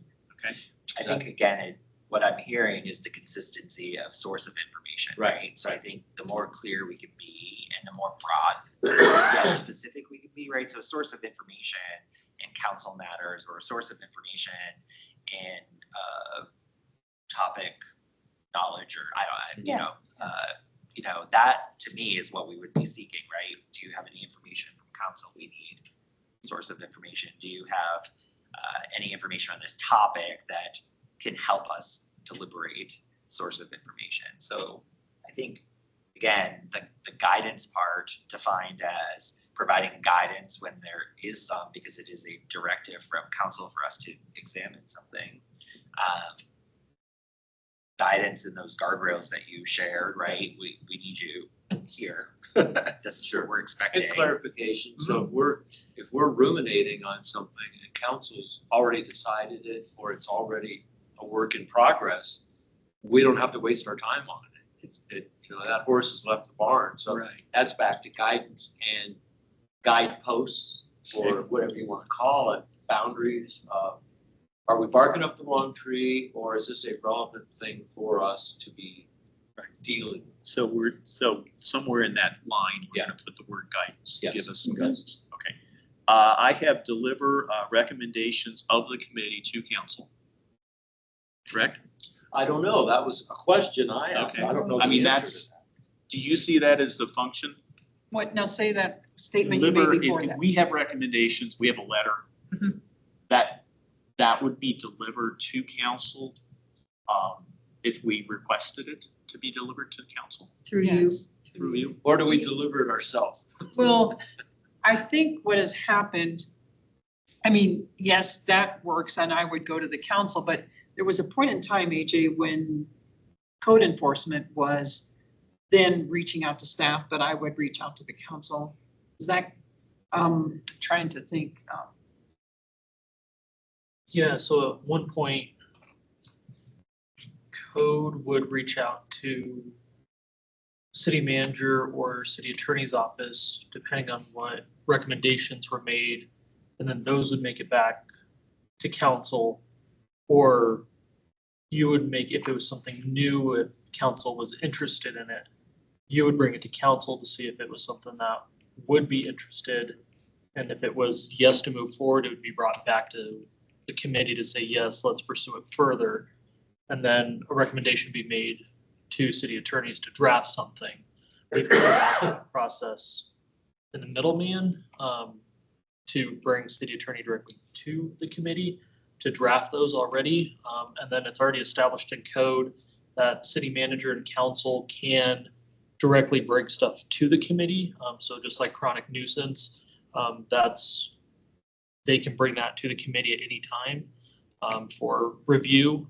And so that, I don't think we need to clarify that because that's already within the code, as well as within the board and commission handbook.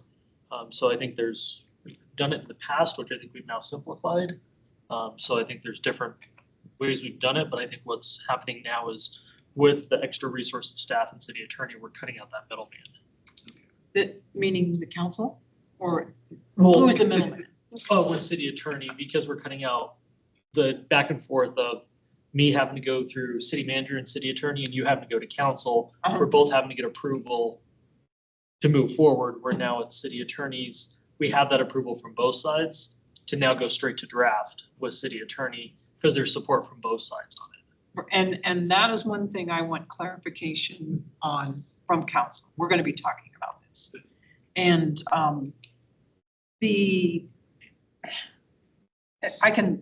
this happened in the past year. I'm on the employee pension board, and there are some old hire pension people, and they had been coming, we actually put some of them on the committee, and they have not had a raise since 2001. And so we talked about it for several months. It never went through staff because there's not like a representative from the city attorney there. So I just brought it up during council members' choice that they hadn't had a raise, a cost of living raise for 20 years, 25 years. And council voted unanimously. So I brought that forward totally. And I think in the past, it was more that way. The council member liaison would take it and the staff didn't necessarily get involved. That was clear back when I was first on council. And so things have kind of evolved since then. So I don't know if that helps. I'm going to sidestep this for just a second because it helps us to kind of understand a lot of things.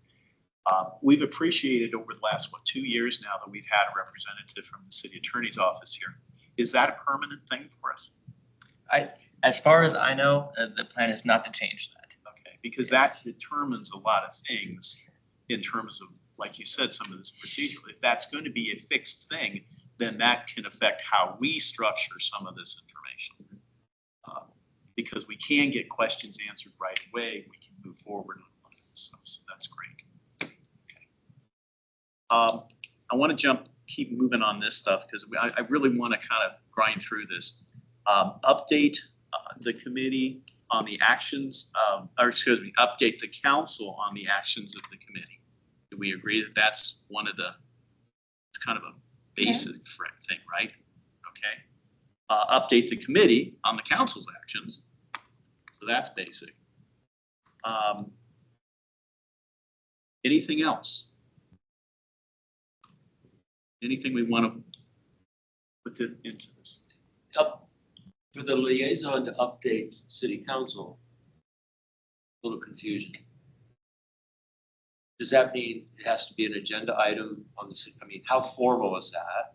How official is that? So for example, if we want to make a recommendation, so we give it to the city attorney, okay? And then it goes the way it goes.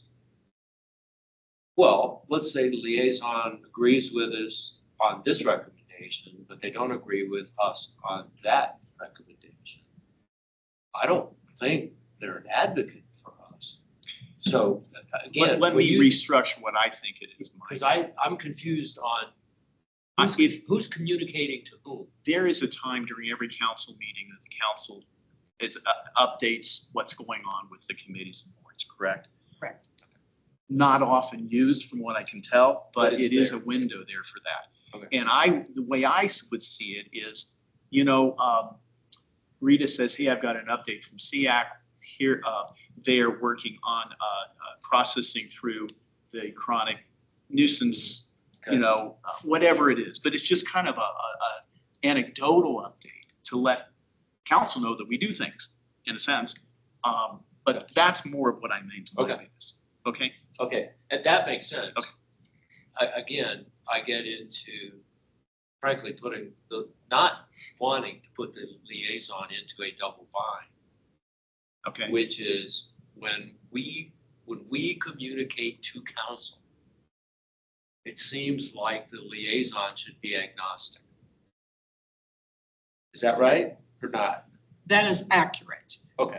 And my goal is, whether I agree with what you're talking about or not, my goal is this is what they're talking about. I do remain neutral. Okay. I mean, when we vote, I do have an opinion. Right. But my goal isn't to throw your ideas under the bus or to advocate for it. It's just to remain neutral. That's as I would interpret it. I think that's And an important I think we can clarification. edify that. I think we can make sure that's a wording in here that is appropriate to that. Yeah. A communication liaison, guess what they're called? Yeah. Liaison. Okay, so I think we've nailed down the criticals here. Do we Yeah. feel comfortable with that? 4 Would or 5 somebody bullet like to points. kind of put this into something? I'm thinking I want to make sure that we get the other two people on board with this Sure. before we finalize this. So would somebody like to write up something that would continue on from what item 1C is in that? Volunteers? Volunteers? Sure. Thanks, Rick. Send me your notes, I'll do it. You're great, man. You want those notes? You don't want those notes. I'll give you something a little bit Type them. better. Okay. Send them to Rita and then she'll send them to me. Okay, moving on. We are, by the way, I think we're gonna have to, We are at our 15-minute mark and I we know only we have are. 15 minutes left of the official meeting. I know we do. Is there, well, let me ask it right now. Is there a motion to extend the meeting by 15 minutes to address the other issue? I feel an obligation to do it because we had people that came spoke to it. I move we give ourselves 15 more minutes. I Okay, second. second, all in favor? Aye. Okay, keep moving. To that end, I'm recommending that we table the remainder of this and pick it up with section 2, terms and vacancies at our next meeting. Are we okay with that? I don't think we have to motion it, we just have to agree. let's do that. Let's just pick up. This is officially page 4, Article 2, Section 2, Terms and Vacancy. Pick up at the next meeting. All righty, onward. New business, chronic nuisance ordinance recommendation draft letter. That's a lot of words. Let me tell you how this came about. Having heard from Mr. Ben David in front of council twice, knowing that in my opinion, at least my personal opinion, this was a life-threatening kind of situation that the council eventually will be taking up on this, that the city attorney's office has done quite a bit of work on. I felt that we needed to make a statement to the council urging them to take action. That doesn't mean they wouldn't anyway. But make it the kind of priority that doesn't get tabled for a month or two because of some procedural thing, but that stays on a hot burner for them. And to that end, I have a letter that I'd like to pass out to each of you. I've constructed this. The first thing I want to ask of all of you is, do you want to do it? Okay, we don't have to. It's not something we're required to do. But I'd like to pass the letter around. You've not seen this. Can you take one of those and pass it on around? Make sure it goes, and Sonia, would you take that on over to the other side too, so everybody has a copy of it too?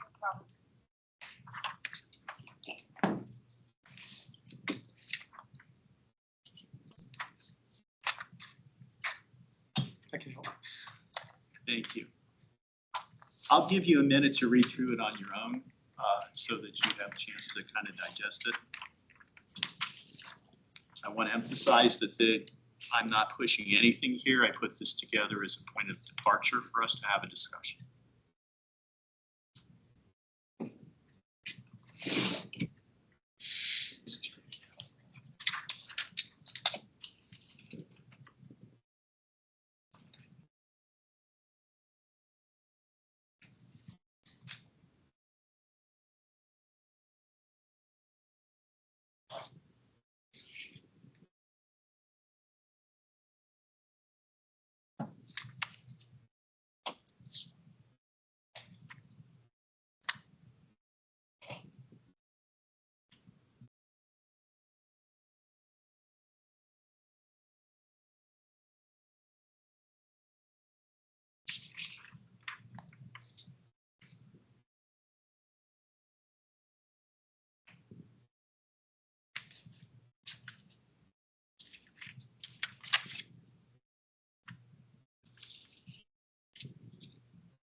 Let me know, give me a high sign if you're done, if you're ready to kind of address it.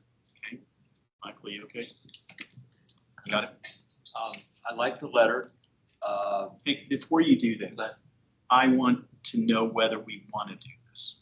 Okay, so can I just ask each of you to say, is this something that you would like to do? It doesn't even have to be this letter, but do we want to send a letter to council urging them to, you know, make this a priority of completion? Can we get one piece of information first?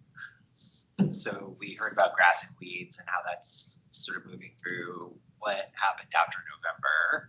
Right. With the final recommendation? So with your recommendation, which was to go forward to city council with this, it'll be in a study session, and the most recent available study session was February 26th. And so When, I'm sorry. February 26th, sorry. So that is when it's scheduled to be heard at city council. council at a study session. So in fact, we don't have to finish anything tonight. We would have a second meeting to be able to finalize it, have 2 more, possibly 3 more opinions on this. But I guess I'd like to know that, you know, let's kind of work through this and see if you like it, what you don't like, what you feel isn't appropriate, that really doesn't represent the committee.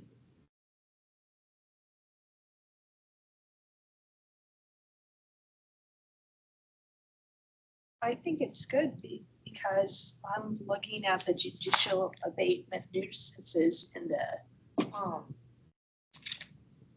the Muni Code, and it seems like the only thing that can be done is, since the landlord isn't acting on it, that the city manager can say it's an emergency and say everything needs to be abated. Everyone needs to be thrown out. And it needs to be pushed along, because looking at it in their situation, which is just down the street from me,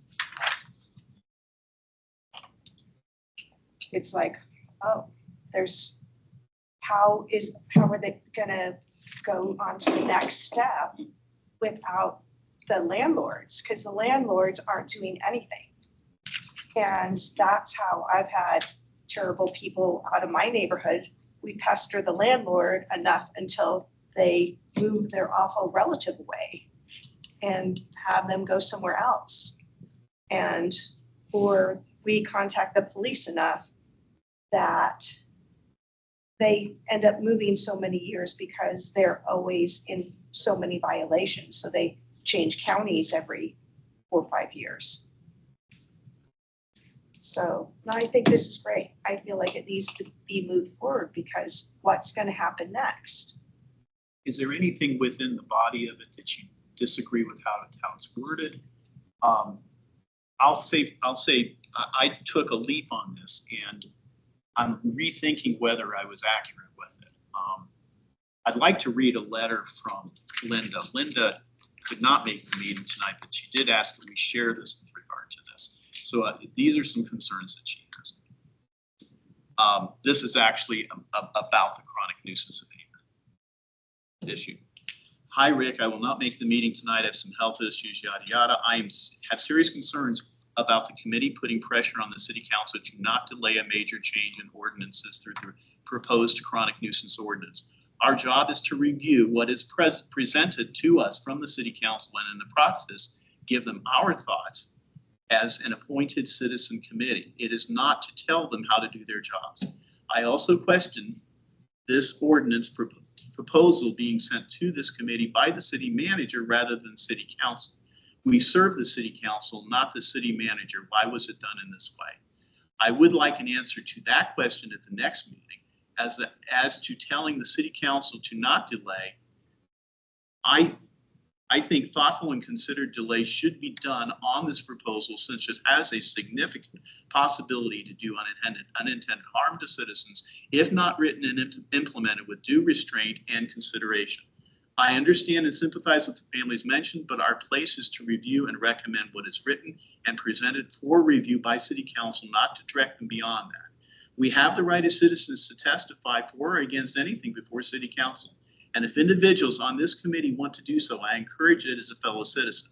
But let's keep this committee limited to what the committee is directed to do and to address those subjects presented to it by city council. So that's her position on this. I also feel like we are a sounding board of citizens as well, because citizens do come to us and let us know their concerns. So. Okay. This has caused me to rethink one thing in here, and I would ask you to consider it. I was urging council to approve this on first reading. Looking back, I can see the logic to not doing that. It does delay the process, but in my mind, there is consideration that needs to be done. There's questions that need to be asked. The council has the right to ask for clarifications on points. if we urge them to do a first approval, then they lose that opportunity to get clarification. And I think that it's important maybe that we back out of that part of it. Mike? That's a good point. My heart goes out to Mr. Ben David and his family. And I probably am confusing the role and responsibility of this group with my compassion for a neighbor. I think there's a clear and present danger today for Mr. Ben David and his wife. So I think this ordinance is a good idea, and I don't care if it takes 6 months to approve it. What I hope is, or I pray that council and the city manager and the police department will take action. And some of the people testify, and I've seen this.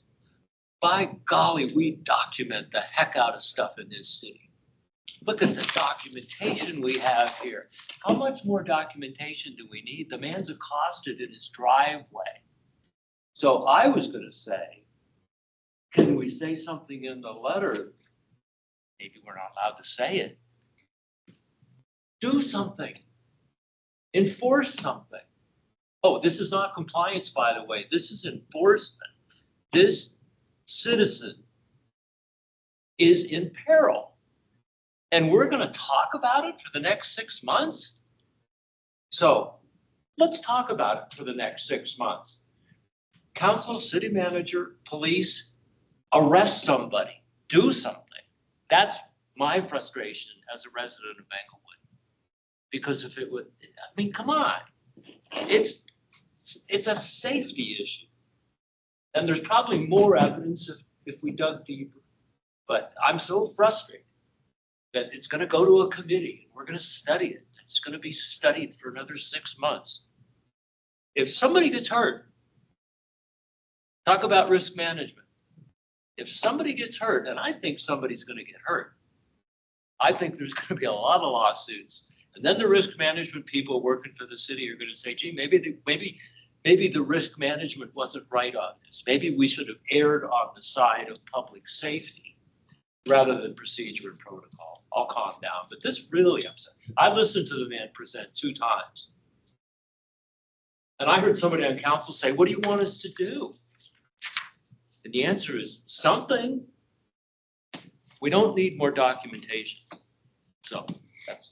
Well, it seems to me that there are codes already in Exactly. existence that need to be enforced in this situation, particularly over the years, the violations. There are enough violations and enough codes, Enforce them. but they haven't been enforced. So I would question why they haven't been. And even I if hate we to pass steer us a new back one, to how do this, we know but the new one will get enforced? Yeah, and it's I just, think that issue is was this brought a up with the citizen. reiteration of, What we've already said. or right now we're involving the landlord Yeah. in it, and we hadn't before, I guess.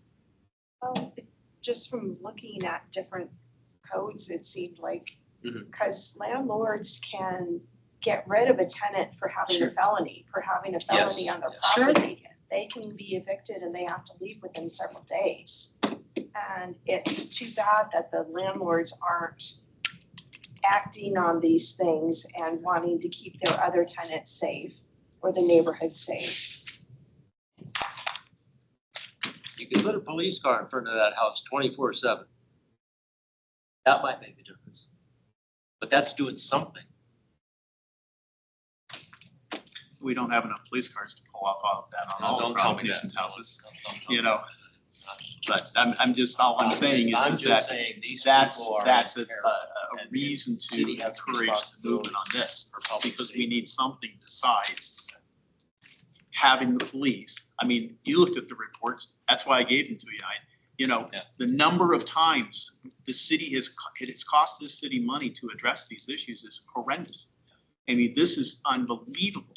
The people who are being pulled from You know, and we talked about multiple police officers arriving on a scene for that kind of thing, SWAT teams and everything else.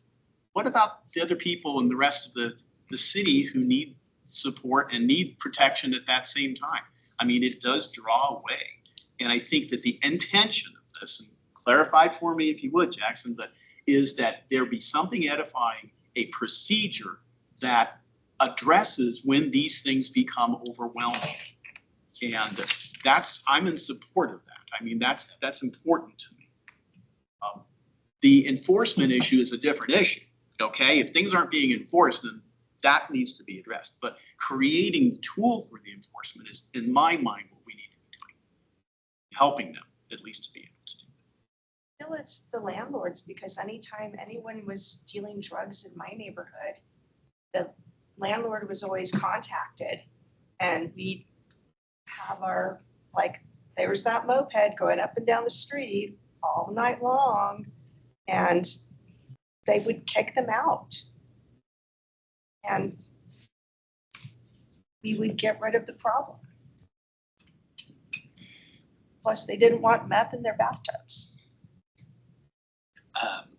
Yeah, I think that's if you get a responsive landlord, right? And I think a lot of what the nuisance ordinance is about the city trying to work through or mitigate an issue with a responsive landlord. But it sounds as if there's also unresponsive landlords that are not going to respond to this. Or homeowners. I do think knowing that it's coming up in study session on February 26th means that it is moving the way that it's supposed to as a chronic nuisance ordinance. I agree with the first reading thing being inaccurate. I think that we are sending them through legal, through the work we've done here, the best that we can do as a citizens committee, and it's now council's responsibility to review that appropriately, ask the right questions, confirm the information that's in there is going to be best for the citizens of Englewood, including understanding what unintended consequences might be. And so I think we have done our role as it relates to that. The issue that's happening on South Lincoln, though, crosses over our body of work, crosses over a lot of bodies of work. And I agree that I guess I am also stumped with what is it that we can do to help support that neighborhood. I've lived in a place with an unresponsive neighborhood landlord before, and had a bullet go through my kitchen. It is not a comfortable thing. So I do feel the compassion and the pain for them or anyone who goes through something that makes them feel unsafe in their home. So I think the nuisance ordinance is a way to address, in some ways, good actors, right? The landlords that are going to be responsive to the city coming out and saying, can you work with us on this, or can you get your people in check?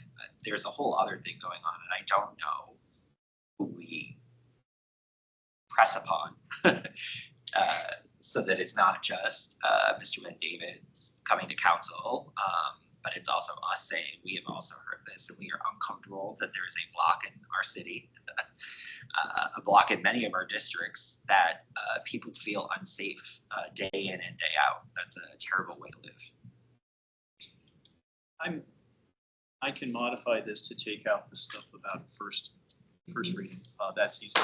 But is there, I mean, is this a statement which represents this committee in terms of you feeling about the urgency? I don't want to misrepresent this. I don't want somebody to come out and say, I'm totally off on this, but I want your considered opinion, and I'm going to ask that this be sent out to everyone so that at the next meeting, we can kind of finalize it with the 2 or 3 other people that are going to be here and get their opinions and takes on it. Linda's made a very strong statement, and I want to respect that and honor it. And I think she needs more opportunity for her to explain her position on this. We need to take it as a valid position too. Can I get a kind of a, is this okay? Does this feel the way it should feel for you people? I think it's too specific. I think this letter is specifically calling out the incidences that are happening on South Lincoln as a reason why we would ask council to as Linda shared, which I think I agree with, to sort of rush an ordinance. It is moving itself down the path. So I guess what I would say is we reserve the right to share with our council liaison that we are frustrated maybe down the road with if it, because once it leaves study session, I believe it's not like it happens that night, right? It has to come back multiple weeks later. Yeah, right? So yeah, so we're not talking, so we say February 26th and that sounds nice, but that's not really it at all.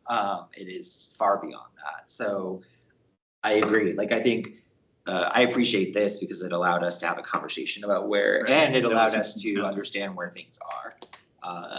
It's also a great working example through the work we were just doing to understand how to effectively have a council liaison with the group. Right. And so I reserve the right to want to send this letter. I just don't know that we need to address it now. And I Okay. do think that Linda makes some good points about, I think if we want to send a letter, a strongly worded letter, it should be about the fact that this nuisance ordinance has an impact for all of Englewood.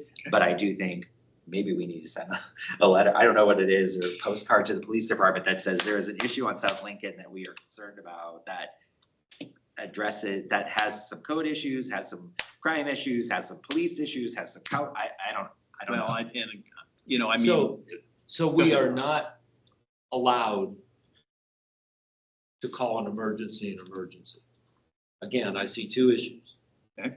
I see the change in code.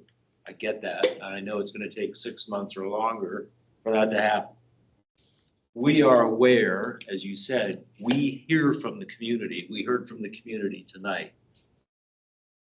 I think it's an emergency. Am I allowed to say that? sure. Are we allowed to say in our communication to city council, we see this as an emergency? And we urge council and the city to treat it accordingly.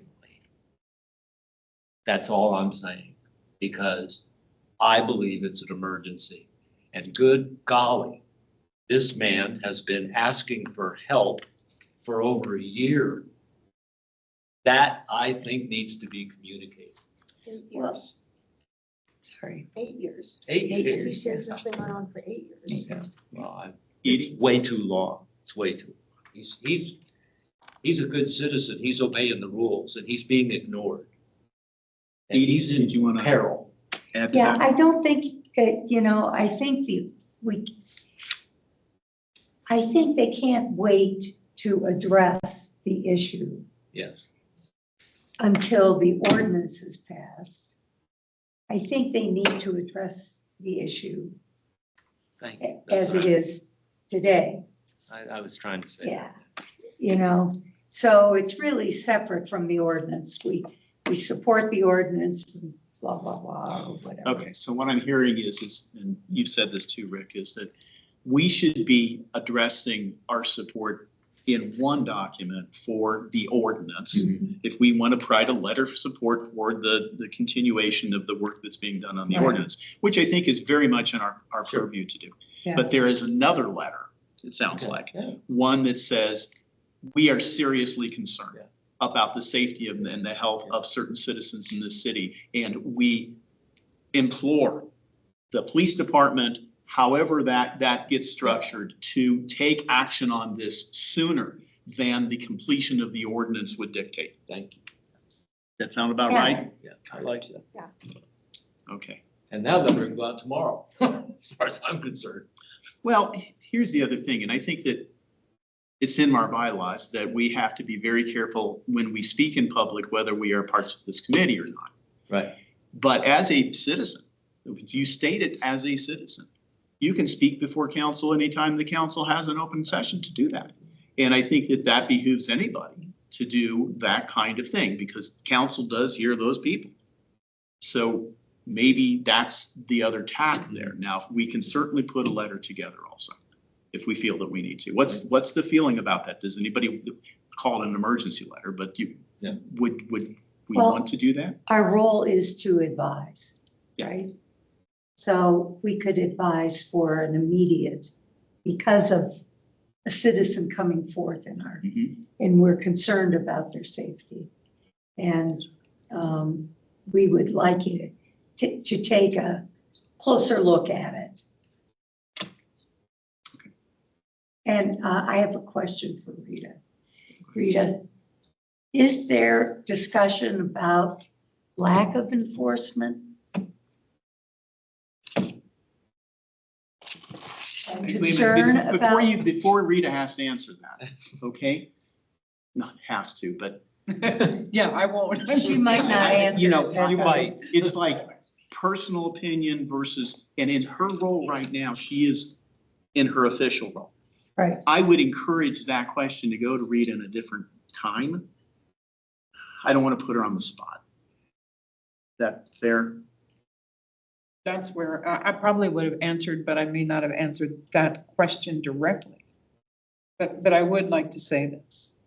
This discussion is amazing, and it needed to take place. When those people come to council, council doesn't respond to them. So this committee has a singular focus, is what the committee needs. And you are an advocate for the city, and you can be an advocate for those people. Mhm.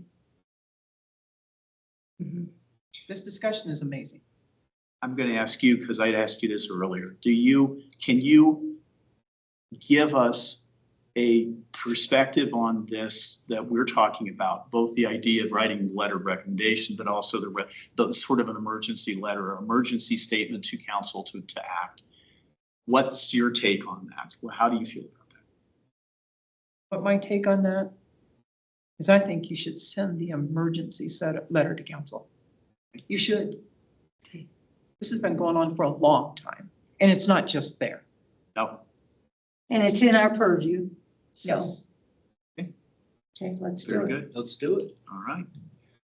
We don't have time tonight. Do we want to? I trust you know how to write a letter. I trust you have listened to this conversation. I don't think we need to I beat think it to you've death. kind of pulled it off. Yeah. Well, if we want this to go out as a letter in an urgent manner, we would have to call a special meeting to approve it. Okay. We okay Wow. with that? Yeah, why? Because it's coming from the committee, not from me. Okay. Can't we do it virtually or something? Zoom it. So Go ahead. what you could do is you could write the letter.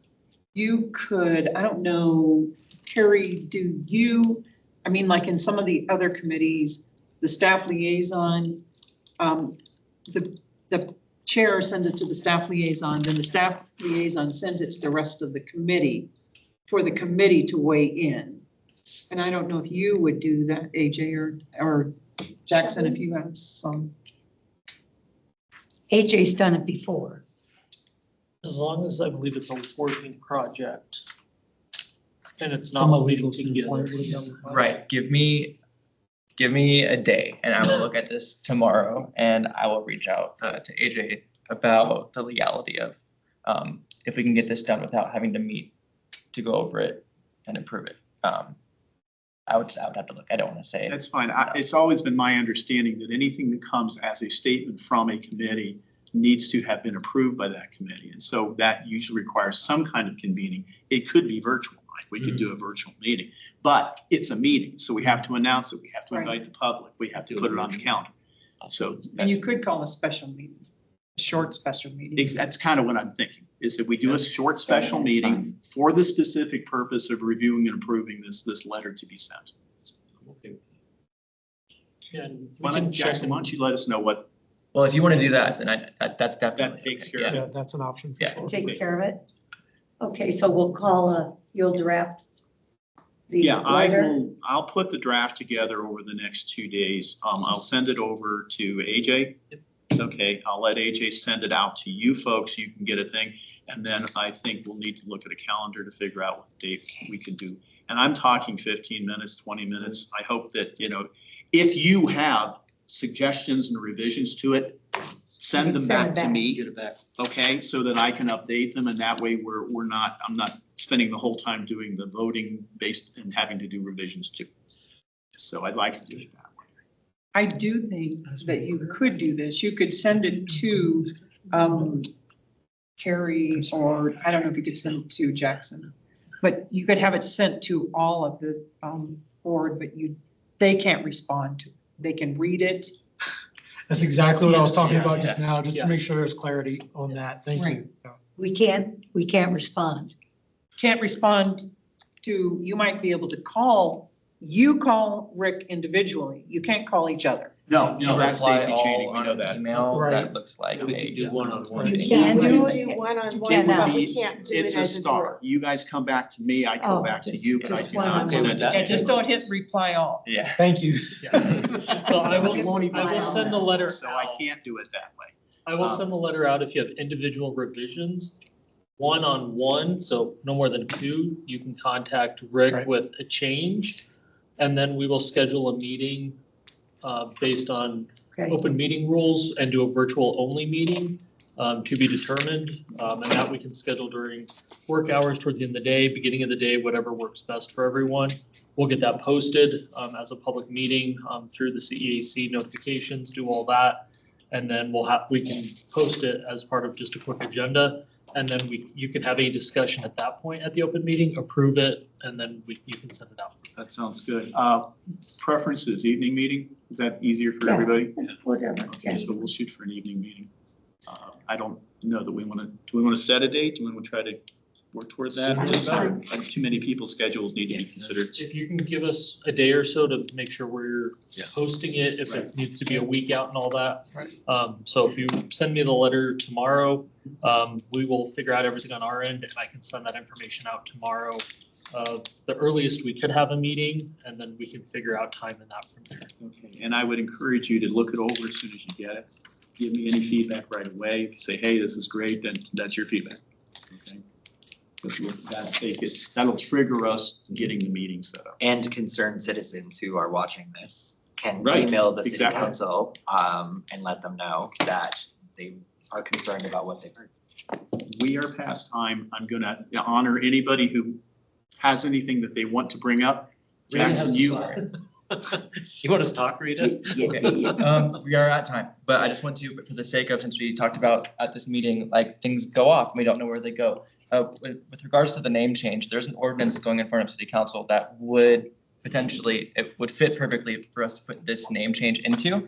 If it doesn't get to go on February 2nd, we just, with the government timing, we're not sure exactly when we would be able to get that up. We'd obviously try to prioritize it, but as a name change, in terms of our list of priorities, it would be on the bottom of the list. Okay. So I don't want to at all influence you on not wanting to vote without two members here, but I wanted to be open about that with you all in terms of if you decided to vote tonight, we would get that in front of them on February 2nd. If not, it would take a little bit of time. Does that make sense? Vote on the name change now? I think so. Okay, somebody make a statement. All in favor? Approve. It's gotta be a little more We have to formal now. Hang on. We propose that the official name of this citizen committee be changed from Code Enforcement Advisory Committee to Code Compliance Advisory Committee. Do I have a second for that? That's my second. All in favor? Aye. Aye. Got it. I appreciate it. Thank you. You're welcome. And may I ask a question? Will the code enforcement under the police department, will they be continued to be called code enforcement or code compliance? No, so all of that is a part of this code change that's happening. Police department's changing to community development, code enforcement to community code compliance. This is just a vote on your committee itself. Do you want to reflect those changes in your name? Does that answer your? But no. Will Yes, they? yes, they're changing. They're changing. Yeah, code Okay. compliance. I just want to be consistent. Yes. Rita, you're on. Do you have anything that you wanted to add for council? I'm sorry Update about from this. council? No, that's okay. I want to thank you all for the hard work tonight. I appreciate that. Council is going to be having a study session to get updates from the city manager, why this change occurred and the direction that it's going. So we'll see where it goes from there. I asked for that because the truth is when the discussion came up, we don't talk to staff. We don't get that information. And the council needs to find out why this happened and what the intent is. So Why the name change, you mean? why the position change and who they're under also. Oh, the organization. Yes, yes. Okay, thank you. So, Anything from staff that they want to include, any aspects of anything, otherwise we're going to get out of here. Okay, this meeting is adjourned. Thank you very much. Great work tonight, guys. Good job, Edie. I'm upset. Thank you. I just. I have to write Rita's job.